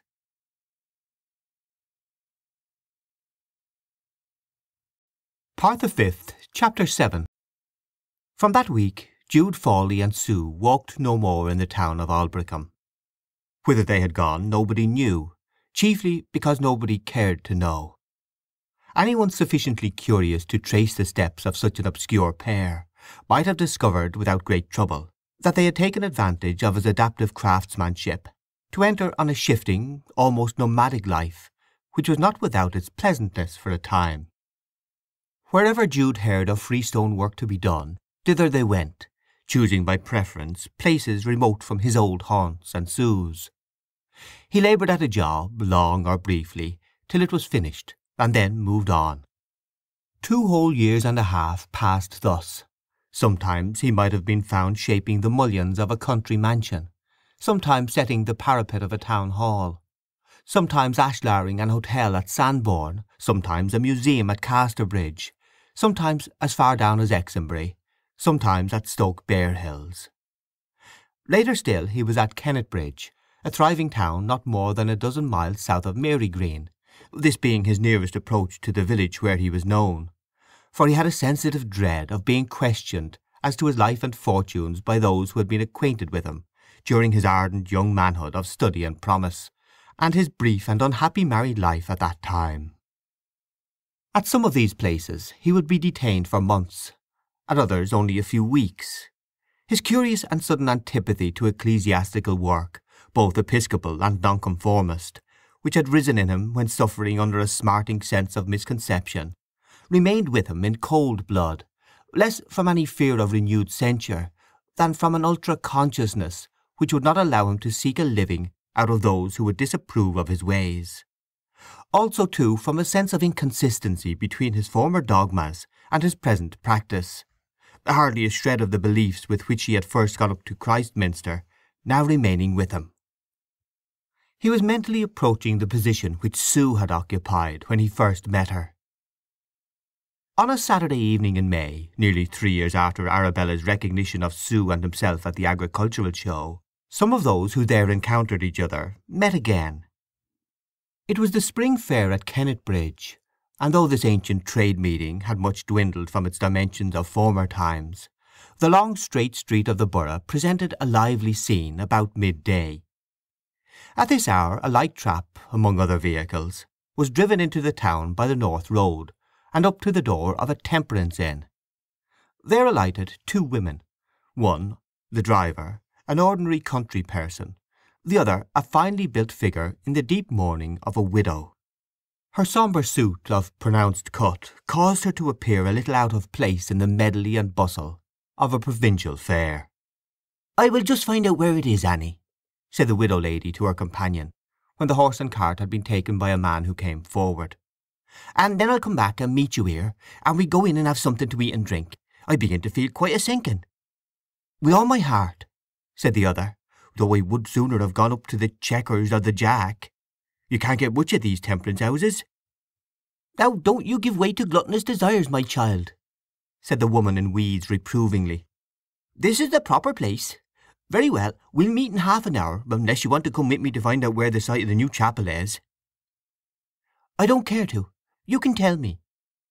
The companions went their several ways, the one in crape walking firmly along with a mien of disconnection from her miscellaneous surroundings. Making inquiries, she came to a hoarding within which were excavations denoting the foundations of a building, and on the boards without one or two large posters announcing that the foundation stone of the chapel about to be erected would be laid that afternoon at 3 o'clock by a London preacher of great popularity among his body. Having ascertained thus much, the immensely weeded widow retraced her steps, and gave herself leisure to observe the movements of the fair. By and by her attention was arrested by a little stall of cakes and gingerbreads, standing between the more pretentious erections of trestles and canvas. It was covered with an immaculate cloth, and tended by a young woman apparently unused to the business, she being accompanied by a boy with an octogenarian face, who assisted her. "Upon my senses," murmured the widow to herself, "his wife Sue, if she is so." She drew nearer to the stall. "How do you do, Mrs. Fawley?" she said blandly. Sue changed colour and recognized Arabella through the crape veil. "How are you, Mrs. Cartlett?" she said stiffly, and then, perceiving Arabella's garb, her voice grew sympathetic in spite of herself. "What? You have lost—" "My poor husband, yes. He died suddenly 6 weeks ago, leaving me none too well off, though he was a kind husband to me. But whatever profit there is in public housekeeping goes to them that brew the liquors, and not to them that retail 'em. And you, my little old man, you don't know me, I expect." "Yes, I do. You be the woman I thought were my mother for a bit till I found you wasn't," replied Father Time, who had learned to use the Wessex tongue quite naturally by now. "All right, never mind. I am a friend." "Dewey," said Sue suddenly, "go down to the station platform with this tray. There's another train coming in, I think." When he was gone, Arabella continued, "He'll never be a beauty, will he, poor chap? Does he know I am his mother, really?" "No. He thinks there is some mystery about his parentage, that's all. Jude is going to tell him when he is a little older." "But how do you come to be doing this? I am surprised." "It is only a temporary occupation, a fancy of ours while we are in a difficulty." "Then you are living with him still?" "Yes." "Married?" "Of course." "Any children?" "2. "And another coming soon, I see." Sue writhed under the hard and direct questioning, and her tender little mouth began to quiver. "Lord, I mean, goodness gracious! What is there to cry about? Some folks would be proud enough." "It is not that I am ashamed, not as you think, but it seems such a terrible tragic thing to bring beings into the world, so presumptuous, that I question my right to do it sometimes." "Take it easy, my dear. But you don't tell me why you do such a thing as this. Jude used to be a proud sort of chap, above any business almost, leave alone keeping a stand then." "Perhaps my husband has altered a little since then. I am sure he is not proud now," and Sue's lips quivered again. I'm doing this because he caught a chill early in the year, while putting up some stonework of a music hall at Quartershot, which he had to do in the rain, the work having to be executed by a fixed day. He is better than he was, but it has been a long, weary time. We have an old widow friend with us to help us through it, but she's leaving soon. Well, I am respectable too, thank God, and of a serious way of thinking since my loss. Why did you choose to sell gingerbreads? That was a pure accident. He was brought up to the baking business, and it occurred to him to try his hand at these, which he can make without coming out of doors. We call them Christminster cakes. They are a great success. I never saw any like 'em. Why, they are windows and towers and pinnacles. And upon my word, they are very nice. She had helped herself, and was unceremoniously munching one of the cakes. Yes, they are reminiscences of the Christminster colleges. Traceried windows and cloisters, you see. It was a whim of his to do them in pastry. Still harping on Christminster, even in his cakes, laughed Arabella. Just like Jude, a ruling passion. What a queer fellow he is, and always will be. Sue sighed, and she looked her distress at hearing him criticized. Don't you think he is? Come now, you do, though you are so fond of him. Of course, Christminster is a sort of fixed vision with him, which I suppose he'll never be cured of believing in. He still thinks it a great centre of high and fearless thought, instead of what it is, a nest of commonplace schoolmasters, whose characteristic is timid obsequiousness to tradition. Arabella was quizzing Sue with more regard of how she was speaking than of what she was saying. How odd to hear a woman selling cakes talk like that, she said. Why don't you go back to school-keeping? Sue shook her head. They won't have me. Because of the divorce, I suppose. That, and other things. And there is no reason to wish it. We gave up all ambition, and were never so happy in our lives till his illness came. Where are you living? I don't care to say. Here in Kennetbridge? Sue's manner showed Arabella that her random guess was right. Here comes the boy back again, continued Arabella. My boy and Jude's. Sue's eyes darted a spark. You needn't throw that in my face, she cried. Very well, though I half feel as if I should like to have him with me. But Lord, I don't want to take him from me, ever I should sin to speak so profane. Though I should think you must have enough of your own. He's in very good hands, that I know, and I am not the woman to find fault with what the Lord has ordained. I've reached a more resigned frame of mind. Indeed, I wish I had been able to do so. You should try, replied the widow, from the serene heights of a soul conscious not only of spiritual, but of social superiority. I make no boast of my awakening, but I am not what I was. After Cartlett's death, I was passing the chapel in the street next ours, and went into it for shelter from a shower of rain. I felt a need for some sort of support under my loss, and as 'twas righter than gin, I took to going there regular, and found it a great comfort. But I've left London now, you know, and at present I am living at Alfredston with my friend Annie, to be near my old country. I am not come here to the fair today. There's to be the foundation stone of a new chapel laid this afternoon by a popular London preacher, and I drove over here with Annie. Now I must go back to meet her. Then Arabella wished Sue good-bye and went on. End of chapter 7.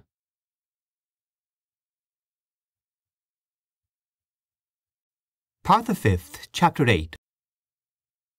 In the afternoon, Sue and the other people bustling about Kennetbridge Fair could hear singing inside the placarded hoarding farther down the street.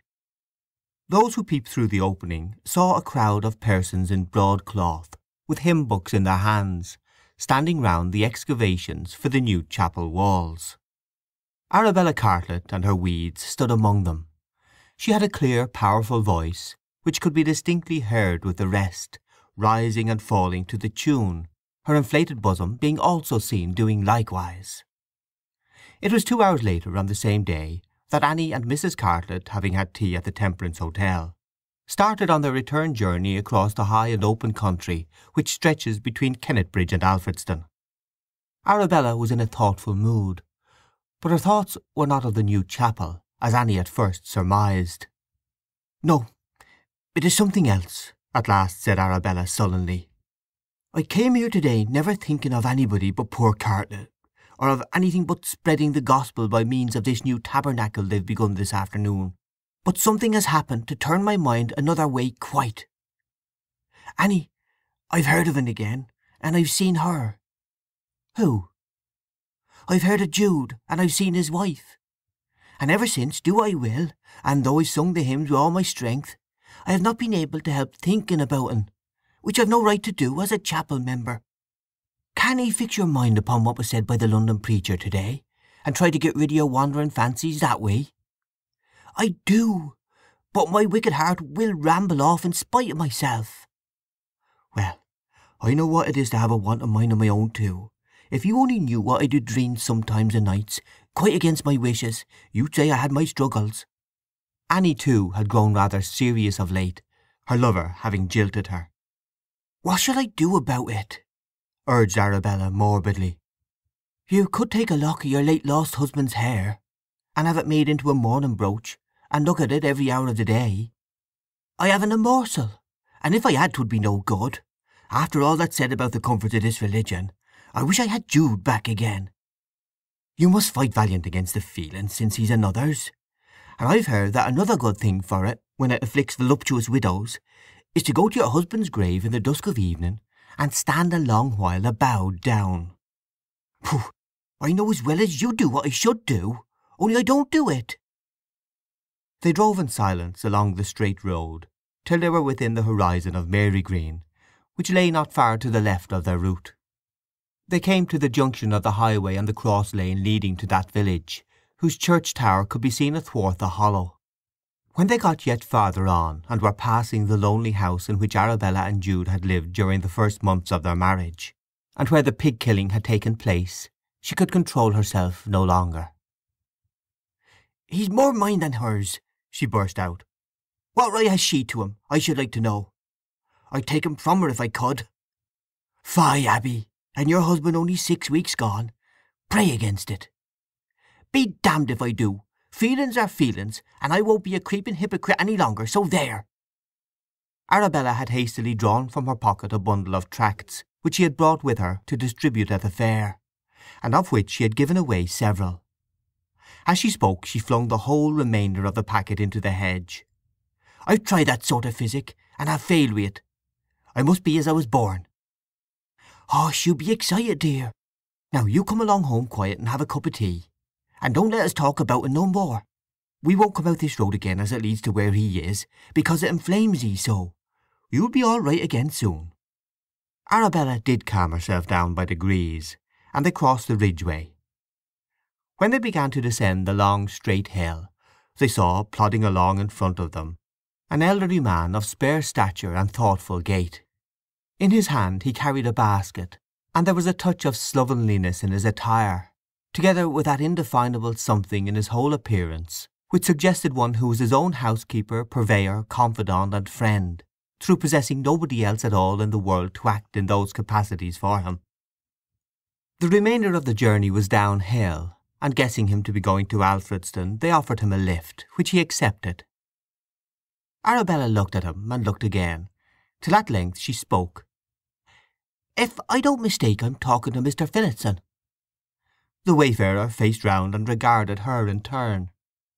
"Yes, my name is Phillotson," he said. "But I don't recognize you, ma'am." "I remember you well enough when you used to be schoolmaster at Mary Green, and I one of your scholars. I used to walk up there from Crescombe every day, because we had only a mistress down at our place, and you taught better. But you wouldn't remember me as I should you. Arabella Dawn." He shook his head. "No," he said politely. "I don't recall the name, and I should hardly recognize in your present portly self the slim schoolchild no doubt you were then." "Well, I always had plenty of flesh on my bones. However, I am staying down here with some friends at present. You know, I suppose, who I married?" "No." "Jude Fawley, also a scholar of yours, at least a night scholar for some little time, I think, and known to you afterwards, if I am not mistaken."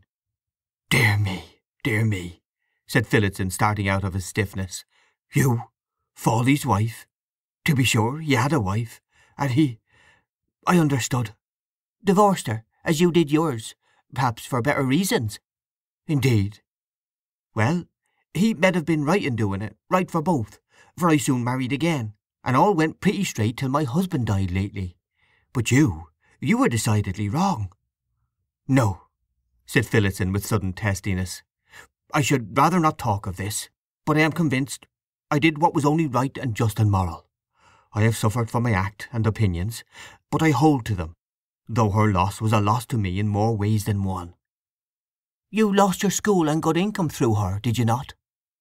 "I don't care to talk of it. I have recently come back here, to Marygreen, I mean." "You are keeping the school there again, just as formerly?" The pressure of a sadness that would out unsealed him. "I am there," he replied. "Just as formerly, no. Merely on sufferance. It was a last resort, a small thing to return to after my move upwards, and my long indulged hopes. A returning to zero, with all its humiliations. But it is a refuge. I like the seclusion of the place, and the vicar, having known me before my so-called eccentric conduct towards my wife had ruined my reputation as a schoolmaster, he accepted my services when all other schools were closed against me. However, though I take £50 a year here, after taking above 200 elsewhere, I prefer it to running the risk of having my old domestic experiences raked up against me, as I should do if I tried to make a move." "Right you are. A contented mind is a continual feast." "She has done no better." "She is not doing well, you mean?" "I met her by accident at Kennebridge this very day, and she is anything but thriving. Her husband is ill, and she anxious." "You made a fool of a mistake about her, I tell ye again, and the harm you did yourself by dirtying your own nest serves you right, excusing the liberty." "How?" "She was innocent." "But nonsense! They did not even defend the case." "That was because they didn't care to. She was quite innocent of what obtained you your freedom at the time you obtained it. I saw her just afterwards, and proved it to myself completely by talking to her."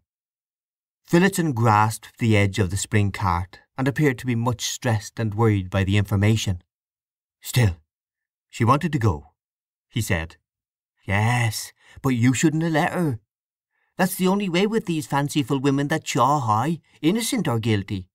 She'd have come round in time. We all do. Custom does it. It's all the same in the end. However, I think she's fond of her man still, whatever he may be of her. You were too quick about her. I shouldn't have let her go. I should have kept her chained on.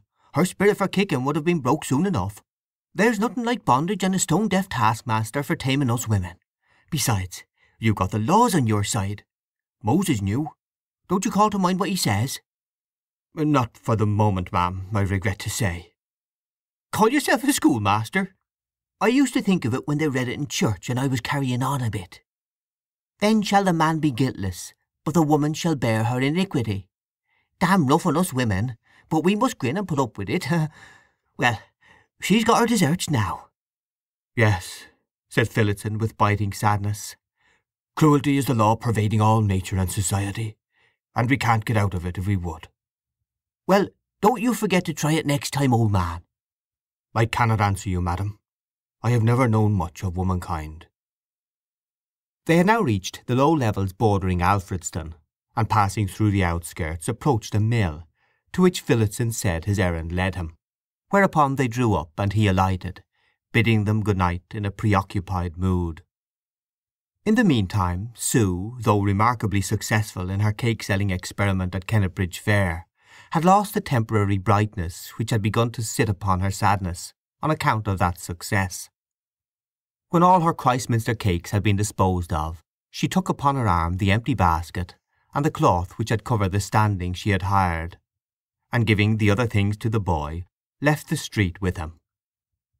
They followed a lane to a distance of half a mile, till they met an old woman carrying a child in short clothes, and leading a toddler in the other hand. Sue kissed the children and said, "How is he now?" "Still better," returned Mrs. Edlin cheerfully. "Before you are upstairs again, your husband will be well enough, don't ye trouble." They turned and came to some old dun-tiled cottages with gardens and fruit trees. Into one of these they entered by lifting the latch without knocking, and were at once in the general living-room. Here they greeted Jude, who was sitting in an arm-chair, the increased delicacy of his normally delicate features, and the childishly expectant look in his eyes being alone sufficient to show that he had been passing through a severe illness. "What? You have sold them all?" he said, a gleam of interest lighting up his face. "Yes, arcades, gables, east windows and all." She told him the pecuniary results, and then hesitated. At last, when they were left alone, she informed him of the unexpected meeting with Arabella, and the latter's widowhood. Jude was discomposed. "What? Is she living here?" he said. "No, at Alfredston," said Sue. Jude's countenance remained clouded. "I thought I had better tell you," she continued, kissing him anxiously. "Yes, dear me. Arabella not in the depths of London, but down here. It is only a little over a dozen miles across the country to Alfredston. What is she doing there?" She told him all she knew. "She has taken to chapel going," Sue added, "and talks accordingly." "Well," said Jude, "perhaps it is for the best that we have almost decided to move on. I feel much better today, and shall be well enough to leave in a week or two. Then Mrs. Edlin can go home again, dear faithful old soul, the only friend we have in the world." "Where do you think to go to?" Sue asked, a troublousness in her tones. Then Jude confessed what was in his mind. He said it would surprise her, perhaps, after his having resolutely avoided all the old places for so long. But one thing and another made him think a great deal of Christminster lately, and if she didn't mind, he would like to go back there. Why should they care if they were known? It was over-sensitive of them to mind so much. They could go on selling cakes there, for that matter, if he couldn't work. He had no sense of shame at mere poverty, and perhaps he would be as strong as ever soon, and be able to set up stone-cutting for himself there. "Why should you care so much for Christminster?" she said pensively. "Christminster cares nothing for you, poor dear." "Well, I do. I can't help it. I love the place, although I know how it hates all men like me, the so-called self-taught, how it scorns our laboured acquisitions when it should be first to respect them, how it sneers at our false quantities and mispronunciations, when it should say, 'I see you want help, my poor friend.' Nevertheless, it is the centre of the universe to me, because of my early dream, and nothing can alter it. Perhaps it would soon wake up and be generous. I pray so. I should like to go back to live there, perhaps to die there. In 2 or 3 weeks I might, I think. It will then be June, and I should like to be there by a particular day." His hope that he was recovering proved so far well grounded that in 3 weeks they had arrived in the city of many memories, were actually treading its pavements, receiving the reflection of the sunshine from its wasting walls. End of Chapter 8.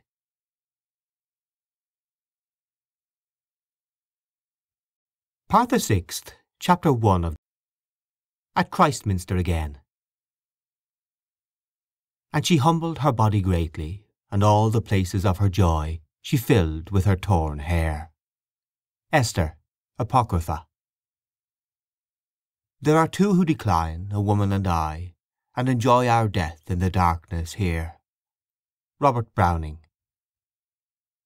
On their arrival the station was lively with straw-hatted young men, welcoming young girls who bore a remarkable family likeness to their welcomers, and who were dressed up in the brightest and lightest of raiment. "The place seems gay," said Sue. "Why, it is Remembrance Day. Jude, how sly of you! You came today on purpose." "Yes," said Jude quietly, as he took charge of the small child, and told Arabella's boy to keep close to them, Sue attending to their own eldest. "I thought we might as well come today as on any other." "But I am afraid it will depress you," she said, looking anxiously at him up and down. "Oh, I mustn't let it interfere with our business, and we have a good deal to do before we shall be settled here. The first thing is lodgings." Having left their luggage and his tools at the station, they proceeded on foot up the familiar street, the holiday people all drifting in the same direction. Reaching the Four-Ways, they were about to turn off to where the accommodation was likely to be found, when, looking at the clock and the hurrying crowd, Jude said, "Let us go and see the procession, and never mind the lodgings just now. We can get them afterwards." "Oughtn't we to get a house over our heads first?" she asked. But his soul seemed full of the anniversary, and together they went down Chief Street, their smallest child in Jude's arms, Sue leading her little girl, and Arabella's boy walking thoughtfully and silently beside them. Crowds of pretty sisters in airy costumes, and meekly ignorant parents who had known no college in their youth, were under convoy in the same direction by brothers and sons bearing the opinion written large upon them that no properly qualified human beings had lived on earth till they had come to grace it here and now. "My failure is reflected on me by every one of those young fellows," said Jude. "A lesson on presumption is awaiting me today. Humiliation day for me. If you, my dear darling, hadn't come to my rescue, I should have gone to the dogs with despair." She saw from his face that he was getting into one of his tempestuous, self-harrowing moods. "It would have been better if we had gone at once about our own affairs, dear," she answered. "I am sure this sight will awaken old sorrows in you and do no good." "Well, we are near. We will see it now," said he. They turned in on the left by the church with the Italian porch, whose helical columns were heavily draped with creepers, and pursued the lane till there arose on Jude's sight the circular theatre with that well-known lantern above it, which stood in his mind as a sad symbol of his abandoned hopes, for it was from that outlook that he had finally surveyed the city of colleges, on the afternoon of his great meditation, which convinced him at last of the futility of his attempt to be a son of the university. Today, in the open space stretching between this building and the nearest college, stood a crowd of expectant people. A passage was kept clear through their midst by two barriers of timber, extending from the door of the college to the door of the large building between it and the theatre. "Here is the place. They are just going to pass," cried Jude in sudden excitement. And pushing his way to the front, he took up a position close to the barrier, still hugging the youngest child in his arms, while Sue and the others kept immediately behind him. The crowd filled in at their back, and fell to talking, joking, and laughing as carriage after carriage drew up at the lower door of the college, and solemn stately figures in blood-red robes began to alight. The sky had grown overcast and livid, and thunder rumbled now and then. Father Time shuddered. "It do seem like the Judgment Day," he whispered. "They are only learned doctors," said Sue. While they waited, big drops of rain fell on their heads and shoulders, and the delay grew tedious. Sue again wished not to stay.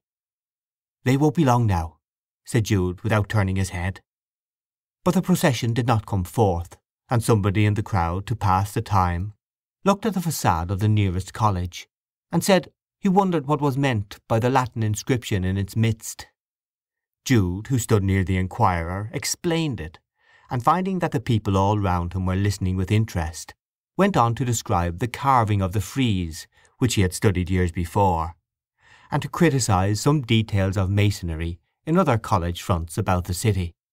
The idle crowd, including the two policemen at the doors, stared like the Lycaonians at Paul, for Jude was apt to get too enthusiastic over any subject in hand, and they seemed to wonder how the stranger should know more about the buildings of their town than they themselves did, till one of them said, "Why, I know that man. He used to work here years ago. Jude Fawley, that's his name. Don't you mind he used to be nicknamed Tutor of St. Slums, do you mind? Because he aimed at that line of business. He's married, I suppose, then, and that's his child he's carrying. Taylor would know him, as he knows everybody." The speaker was a man named Jack Stagg, with whom Jude had formerly worked in repairing the college masonries. Tinker Taylor was seen to be standing near. Having his attention called, the latter cried across the barriers to Jude, "You've honoured us by coming back again, my friend." Jude nodded. "And you don't seem to have done any great things for yourself by going away?" Jude assented to this also. "Except found more mouths to fill." This came in a new voice, and Jude recognized its owner to be Uncle Joe, another mason whom he had known. Jude replied good-humouredly that he could not dispute it, and from remark to remark something like a general conversation arose between him and the crowd of idlers, during which Tinker Taylor asked Jude if he remembered the Apostles' Creed in Latin still, and the night of the challenge in the public house. "But fortune didn't lie that way," threw in Joe. "Your powers wasn't enough to carry 'ee through." Don't answer them any more," entreated Sue. "I don't think I like Christminster," murmured little Time mournfully, as he stood submerged and invisible in the crowd. But finding himself the centre of curiosity, quizzing and comment, Jude was not inclined to shrink from open declarations of what he had no great reason to be ashamed of, and in a little while was stimulated to say in a loud voice to the listening throng generally, "It is a difficult question, my friends, for any young man, that question I had to grapple with, and which thousands are weighing at the present moment in these uprising times. Whether to follow uncritically the track he finds himself in, without considering his aptness for it, or to consider what his aptness or bent may be, and reshape his course accordingly. I tried to do the latter, and I failed. But I don't admit that my failure proved my view to be a wrong one, or that my success would have made it a right one, though that's how we appraise such attempts nowadays. I mean, not by their essential soundness, but by their accidental outcomes. If I had ended by becoming like one of these gentlemen in red and black, that we saw dropping in here by now, everybody would have said, 'See how wise that young man was to follow the bent of his nature.' But having ended up no better than I began, they say, 'See what a fool that fellow was in following a freak of his fancy.' However, it was my poverty and not my will that consented to be beaten. It takes 2 or 3 generations to do what I tried to do in one, and my impulses, affections, vices perhaps they should be called, were too strong not to hamper a man without advantages, who should be as cold-blooded as a fish and as selfish as a pig to have a really good chance of being one of his country's worthies. You may ridicule me. I am quite willing that you should. I am a fit subject, no doubt. But I think if you knew what I have gone through these last few years, you would rather pity me.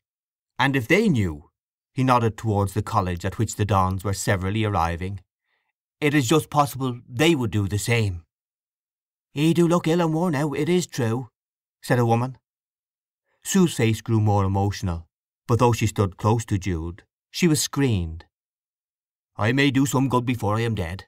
Be a sort of success as a frightful example of what not to do, and so illustrate a moral story," continued Jude, beginning to grow bitter, though he had opened serenely enough. "I was perhaps, after all, a paltry victim to the spirit of mental and social restlessness that makes so many unhappy in these days." "Don't tell them that," whispered Sue with tears, at perceiving Jude's state of mind. "You weren't that. You struggled nobly to acquire knowledge, and only the meanest souls in the world would blame you." Jude shifted the child to a more easy position on his arm, and concluded, "And what I appear, a sick and poor man, is not the worst of me. I am in a chaos of principles, groping in the dark, acting by instinct and not after example.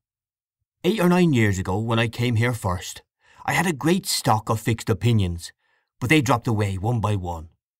And the further I get, the less sure I am.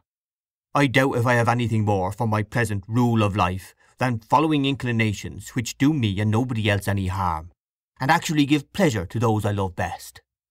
There, gentlemen, since you wanted to know how I was getting on, I have told you. Much good it may do you. I cannot explain further here.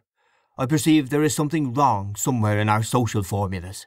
What it is can only be discovered by men or women with greater insight than mine, if indeed they ever discover it, at least in our time. For who knoweth what is good for man in this life, and who can tell a man what shall be after him under the sun?" "Hear, hear," said the populace. "Well preached," said Tinker Tailor, and privately to his neighbours, "Why, one of them jobbing parsons swarming about here, that takes the services when our head reverends wants a holiday, wouldn't have discoursed such doctrines for less than a guinea down. Hey, I'll take my oath not one of them would. And then he must have had it wrote down for un. And this only a working man." As a sort of objective commentary on Jude's remarks, there drove up at this moment, with a belated doctor, robed and panting, a cab whose horse failed to stop at the exact point required for setting down the hirer, who jumped out and entered the door. The driver, alighting, began to kick the animal in the belly. "If that can be done," said Jude, "at college gates in the most religious and educational city in the world, what shall we say as to how far we've got?" "Order," said one of the policemen, who had been engaged with a comrade in opening the large doors opposite the college. "Keep your tongue quiet, my man, while the procession passes." The rain came on more heavily. and all who had umbrellas opened them. Jude was not one of these, and Sue only possessed a small one, half sunshade. She had grown pale, though Jude did not notice it then. "Let us go on, dear," she whispered, endeavouring to shelter him. "We haven't any lodgings yet, remember. And all our things are at the station, and you are by no means well yet. I am afraid this wet will hurt you." "They are coming now. Just a moment and I'll go," said he. A peal of 6 bells struck out. Human faces began to crowd the windows around, and the procession of heads of houses and new doctors emerged, their red and black gowned forms passing across the field of Jude's vision like inaccessible planets across an object glass. As they went, their names were called by knowing informants, and when they reached the old round theatre of Wren, a cheer rose high. "Let us go that way," cried Jude, and though it now rained steadily he seemed not to know it, and took them round to the theatre. Here they stood upon the straw that was laid to drown the discordant noise of wheels, where the quaint and frost-eaten stone busts encircling the building looked with pallid grimness on the proceedings, and in particular at the bedraggled Jude, Sue, and their children, as at ludicrous persons who had no business there. "I wish I could get in," he said to her fervidly. "Listen, I may catch a few words of the Latin speech by staying here. The windows are open." However, beyond the peals of the organ, and the shouts and hurrahs between each piece of oratory, Jude standing in the wet did not bring much Latin to his intelligence more than, now and then, a sonorous word in or ibus. "Well, I'm an outsider to the end of my days," he sighed after a while. "Now I'll go, my patient Sue. How good of you to wait in the rain all this time to gratify my infatuation. I'll never care any more about the infernal cursed place. 'Pon my soul I won't. But what made you tremble so when we were at the barrier? And how pale you are, Sue." "I saw Richard amongst the people on the other side." "Ah, did you?" "He has evidently come up to Jerusalem to see the festival like the rest of us, and on that account is probably living not so very far away. He had the same hankering for the university that you had, in a milder form. I don't think he saw me, though he must have heard you speaking to the crowd, but he seemed not to notice." "Well, suppose he did. Your mind is free from worries about him now, my Sue." "Yes, I suppose so. But I am weak. Although I know it is all right with our plans, I felt a curious dread of him, an awe or terror of conventions I don't believe in. It comes over me at times like a sort of creeping paralysis, and makes me so sad." "You are getting tired, Sue. Oh, I forgot, darling. Yes, we'll go at once." They started in quest of the lodging, and at last found something that seemed to promise well, in Mildew Lane, a spot which to Jude was irresistible, though to Sue it was not so fascinating, a narrow lane close to the back of a college, but having no communication with it. The little houses were darkened to gloom by the high collegiate buildings, within which life was so far removed from that of the people in the lane as if it had been on opposite sides of the globe. Yet only a thickness of wall divided them. 2 or 3 of the houses had notices of rooms to let, and the newcomers knocked at the door of one, which a woman opened. "Ah, listen," said Jude suddenly, instead of addressing her. "What?" "Why, the bells. What church can that be? The tones are familiar." Another peal of bells had begun to sound out at some distance off. "I don't know," said the landlady tartly. "Did you knock to ask that?" "No, for lodgings," said Jude, coming to himself. The householder scrutinized Sue's figure a moment. "We haven't any to let," she said, shutting the door. Jude looked discomfited, and the boy distressed. "Now, Jude," said Sue, "let me try. You don't know the way." They found a second place hard by, but the occupier, observing not only Sue, but the boy and the small children, said civilly, "I am sorry to say we don't let where there are children," and also closed the door. The small child squared his mouth and cried silently, with an instinct that trouble loomed. The boy sighed. "I don't like Christminster," he said. "Are the great old houses jails?" "No, colleges," said Jude, "which perhaps you'll study in some day."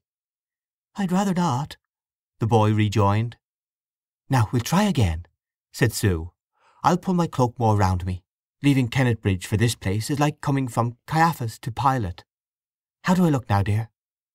"Nobody would notice it now," said Jude. There was one other house, and they tried a third time. The woman here was more amiable, but she had little room to spare, and could only agree to take in Sue and the children if her husband could go elsewhere. This arrangement they perforce adopted, in the stress from delaying their search till so late. They came to terms with her, though her price was rather high for their pockets. But they could not afford to be critical till Jude had time to get a more permanent abode. And in this house Sue took possession of a back room on the second floor, with an inner closet room for the children. Jude stayed and had a cup of tea, and was pleased to find that the window commanded the back of another of the colleges. Kissing all four, he went to get a few necessaries and look for lodgings for himself. When he was gone, the landlady came up to talk a little with Sue, and gather something of the circumstances of the family she had taken in. Sue had not the art of prevarication, and after admitting several facts as to their late difficulties and wanderings, she was startled by the landlady saying suddenly, "Are you really a married woman?" Sue hesitated, and then impulsively told the woman that her husband and herself had each been unhappy in their first marriages, after which, terrified at the thought of a second irrevocable union, and lest the conditions of the contract should kill their love, yet wishing to be together, they had literally not found the courage to repeat it, though they had attempted it 2 or 3 times. Therefore, in her own sense of the words, she was a married woman. In the landlady's sense, she was not. The housewife looked embarrassed and went downstairs. Sue sat by the window in a reverie, watching the rain. Her quiet was broken by the noise of someone entering the house, and then the voices of a man and woman in conversation in the passage below. The landlady's husband had arrived, and she was explaining to him the incoming of the lodgers during his absence. His voice rose in sudden anger. "Now, who wants such a woman here? And perhaps a confinement. Besides, didn't I say I wouldn't have children? The hall and stairs fresh painted to be kicked about by them. You must have known all was not straight with him, coming like that. Taking in a family when I said a single man." The wife expostulated, but, as it seemed, the husband insisted on his point, for presently a tap came to Sue's door, and the woman appeared. "I am sorry to tell you, ma'am," she said, "that I can't let you have the room for the week after all. My husband objects, and therefore I must ask you to go. I don't mind your staying over tonight, as it is getting late in the afternoon, but I should be glad if you can leave early in the morning." Though she knew that she was entitled to the lodging for a week, Sue did not wish to create a disturbance between the wife and husband, and she said she would leave as requested. When the landlady had gone, Sue looked out of the window again. Finding that the rain had ceased, she proposed to the boy that, after putting the little ones to bed, they should go out and search for another place and bespeak it for the morrow, so as not to be so hard driven then as they had been that day. Therefore, instead of unpacking her boxes, which had just been sent on from the station by Jude, they sallied out into the damp though not unpleasant streets, Sue resolving not to disturb her husband with the news of her notice to quit, while he was perhaps worried in obtaining a lodging for himself. In the company of the boy she wandered into this street and into that, but though she tried a dozen different houses, she fared far worse alone than she had fared in Jude's company, and could get nobody to promise her a room for the following day. Every householder looked askance at such a woman and child inquiring for accommodation in the gloom. "I ought not to be born, ought I?" said the boy with misgiving. Thoroughly tired at last, Sue returned to the place where she was not welcome, but where at least she had temporary shelter. In her absence Jude had left his address, but knowing how weak he still was, she adhered to her determination not to disturb him till the next day. End of Chapter 1.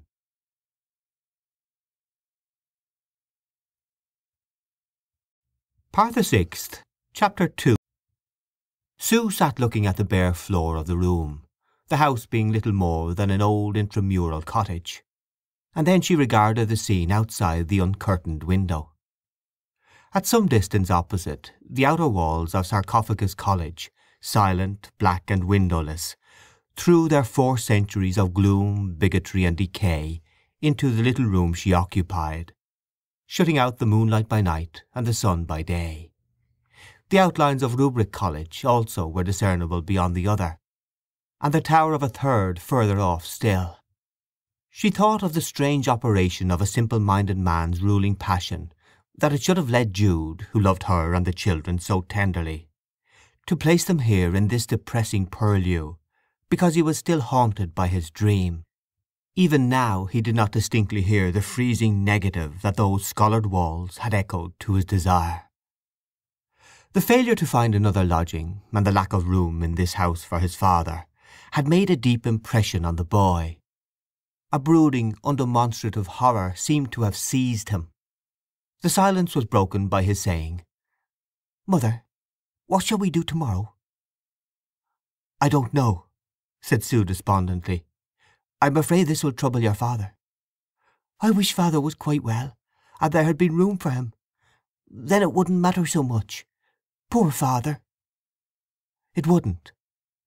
Can I do anything?" "No. All is trouble, adversity and suffering."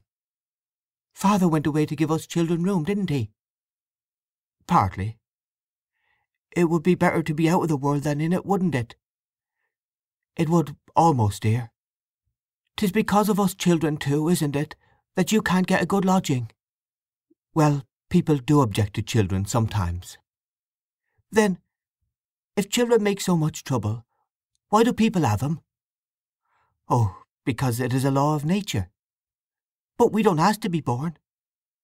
"No, indeed." "And what makes it worse with me is that you are not my real mother, and you needn't have had me unless you liked. I oughtn't to have come to 'ee, that's the real truth. I troubled 'em in Australia, and I trouble folk here. I wish I hadn't been born." "You couldn't help it, my dear.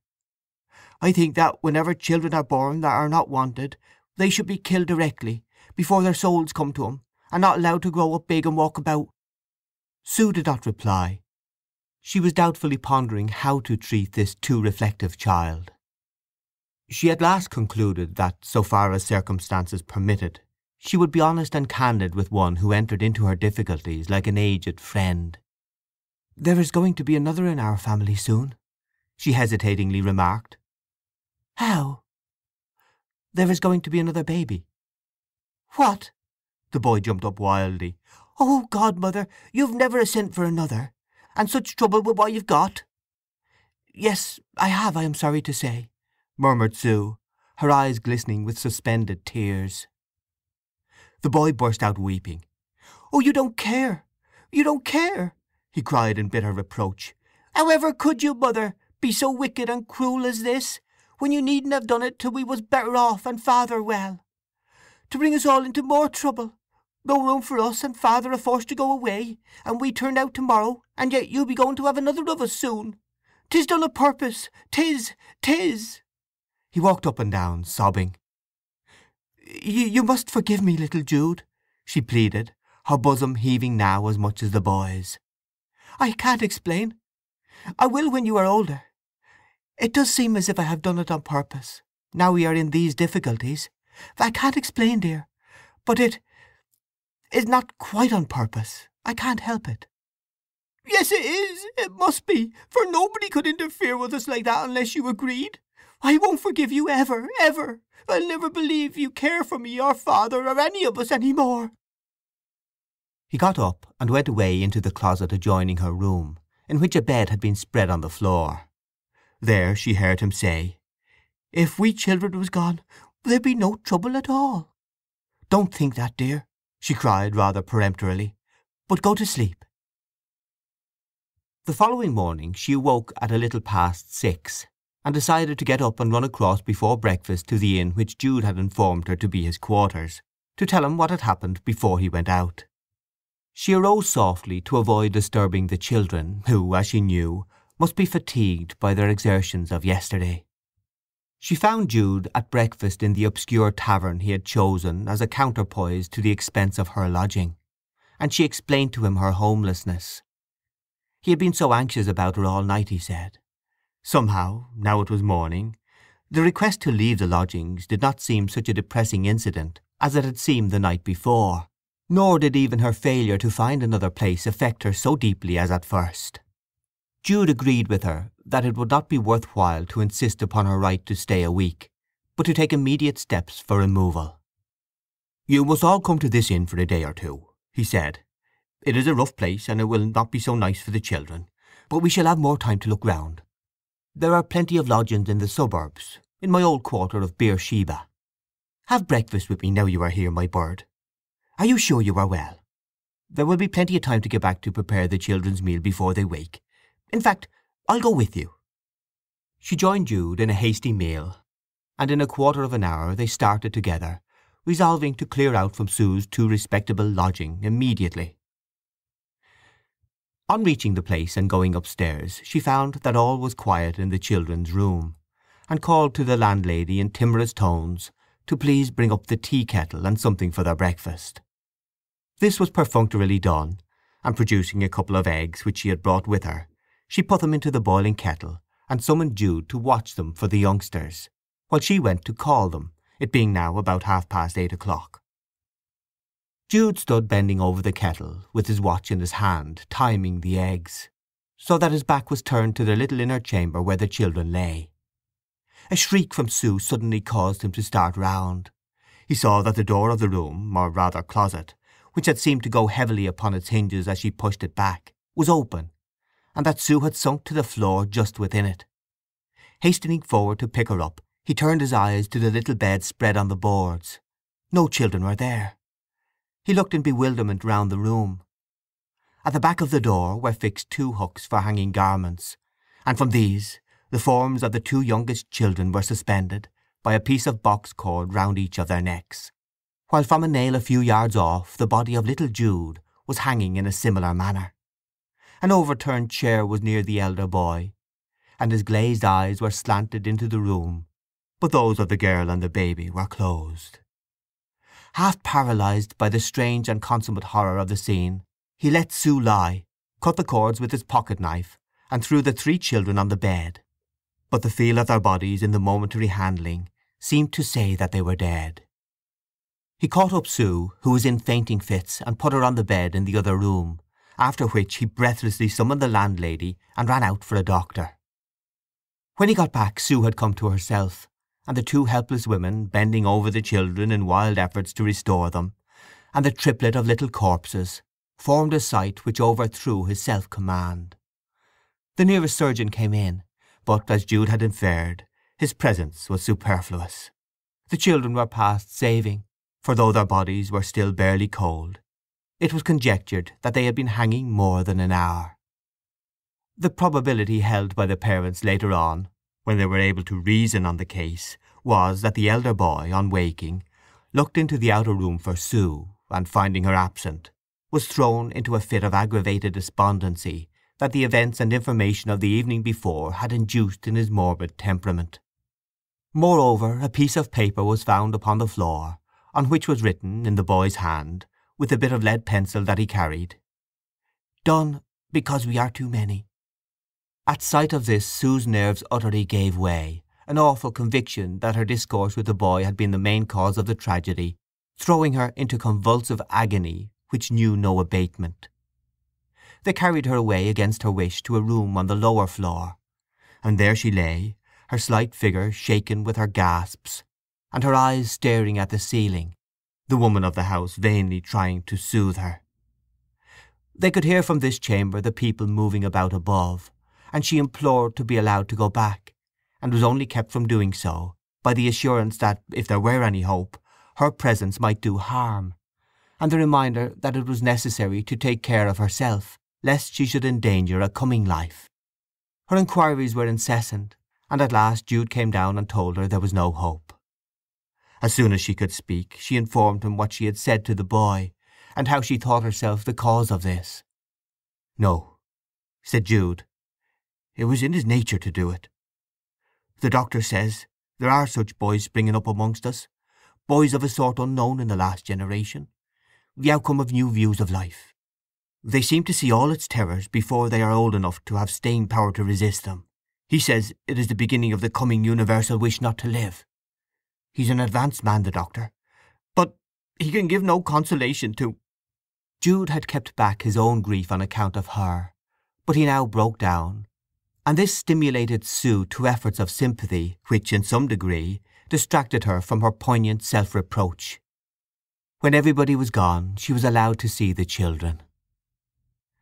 The boy's face expressed the whole tale of their situation.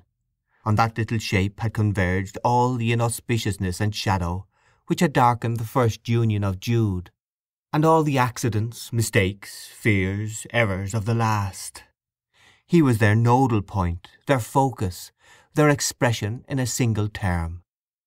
For the rashness of those parents he had groaned, for their ill assortment he had quaked, and for the misfortunes of these he had died.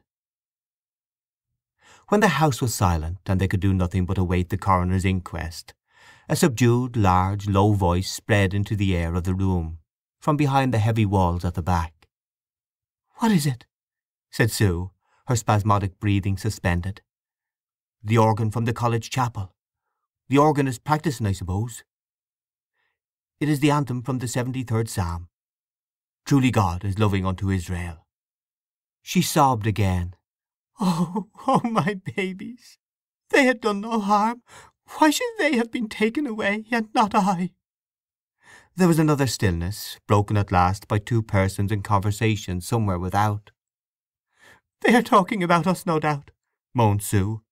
"We are made into a spectacle unto the world, and to angels, and to men." Jude listened. "No, they are not talking of us," he said. "They are two clergymen of different views, arguing about the eastward position. Good God! The eastward position, and all creation groaning." Then another silence, till she was seized with another uncontrollable fit of grief. "There is something external to us which says, 'You shan't.' First it said, 'You shan't learn.'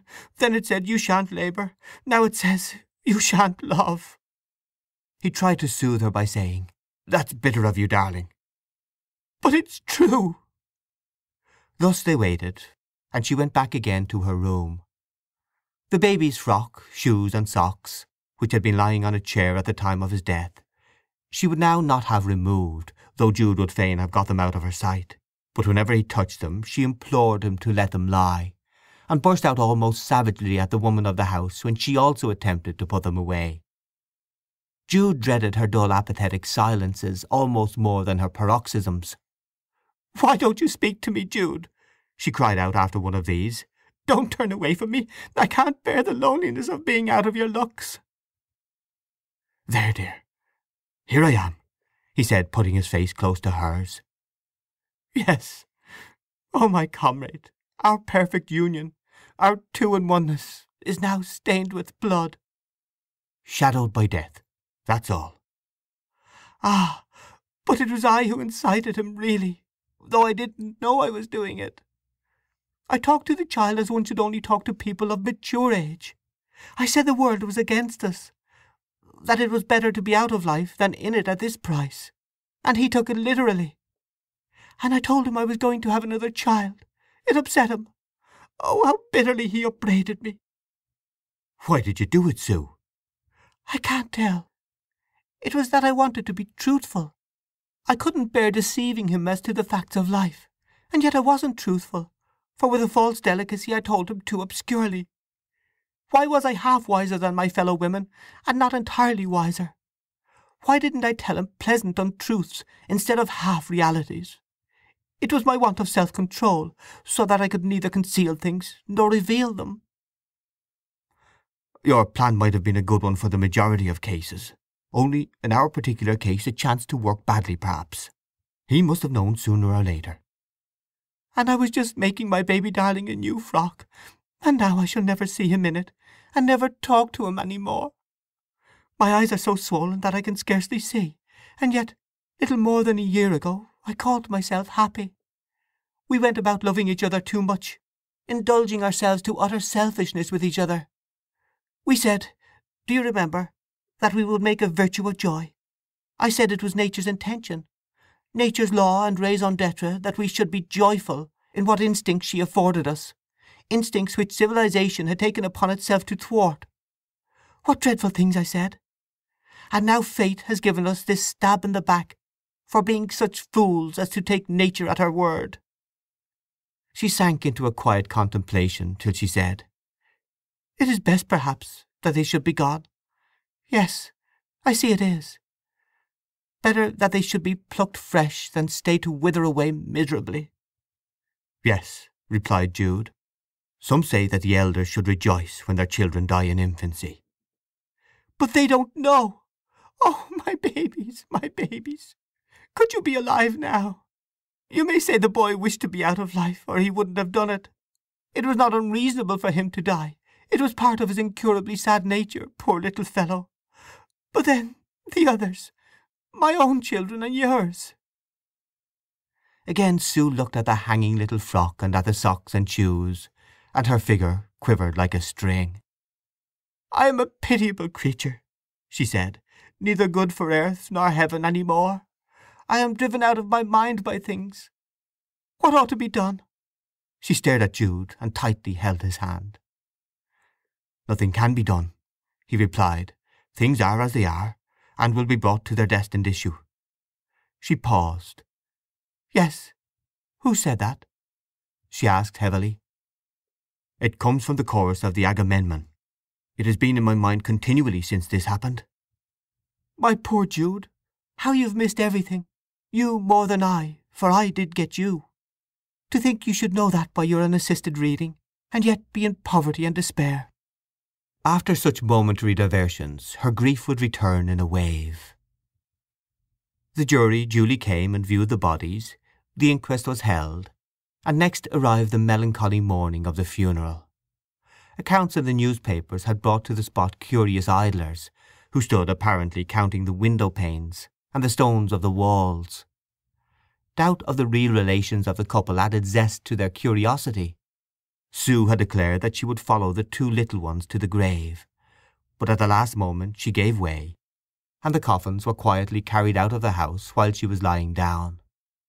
Jude got into the vehicle, and it drove away, much to the relief of the landlord, who now had only Sue and her luggage remaining on his hands, which he hoped to be also clear of later on in the day, and so to have freed his house from the exasperating notoriety it had acquired during the week through his wife's unlucky admission of these strangers. In the afternoon he privately consulted with the owner of the house, and they agreed that if any objection to it arose from the tragedy which had occurred there, they would try to get its number changed. When Jude had seen the two little boxes, one containing little Jude, and the other, the two smallest, deposited in the earth, he hastened back to Sue, who was still in her room, and he therefore did not disturb her just then. Feeling anxious, however, he went again about 4 o'clock. The woman thought she was still lying down, but returned to him to say that she was not in her bedroom after all. Her hat and jacket too were missing. She had gone out. Jude hurried off to the public house where he was sleeping. She had not been there. Then, bethinking himself of possibilities, he went along the road to the cemetery, which he entered, and crossed to where the interments had recently taken place. The idlers who had followed to the spot by reason of the tragedy were all gone now. A man with a shovel in his hands was attempting to earth in the common grave of the 3 children, but his arm was held back by an expostulating woman who stood in the half-filled hole. It was Sue, whose coloured clothing, which he had never thought of changing for the mourning he had bought, suggested to the eye a deeper grief than the conventional garb of bereavement could express. "He's filling them in, and he shan't till I've seen my little ones again," she cried wildly when she saw Jude. "I want to see them once more. Oh, Jude, please, Jude, I want to see them. I didn't know you would let them be taken away while I was asleep. You said perhaps I should see them once more before they were screwed down. And then you didn't. You took them away. Oh, Jude, you are cruel to me too." "She's been wanting me to dig the grave out again, and let her get at the coffins," said the man with the spade. "She ought to be took home by the look of her. She is hardly responsible, poor thing, seemingly. Can't dig 'em up again now, ma'am. Do ye go home with your husband and take it quiet, and thank God that there'll soon be another to swage your grief." But Sue kept asking piteously, Can't I see them once more? Just once? Can't I?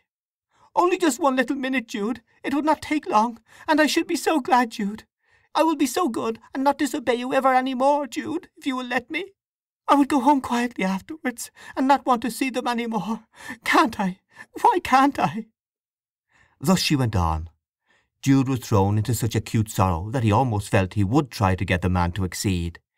But it could do no good, and might make her still worse, and he saw that it was imperative to get her home at once. So he coaxed her and whispered tenderly, and put his arm round her to support her, till she helplessly gave in, and was induced to leave the cemetery. He wished to obtain a fly to take her back, but economy being so imperative, she deprecated his doing so, and they walked along slowly, Jude in black crape, she in brown and red clothing. They were to have gone to a new lodging that afternoon, but Jude saw that it was not practicable, and in course of time they entered the now hated house. Sue was at once got to bed, and the doctor sent for. Jude waited all the evening downstairs. At a very late hour the intelligence was brought to him that a child had been prematurely born, and that it, like the others, was a corpse. End of chapter 2.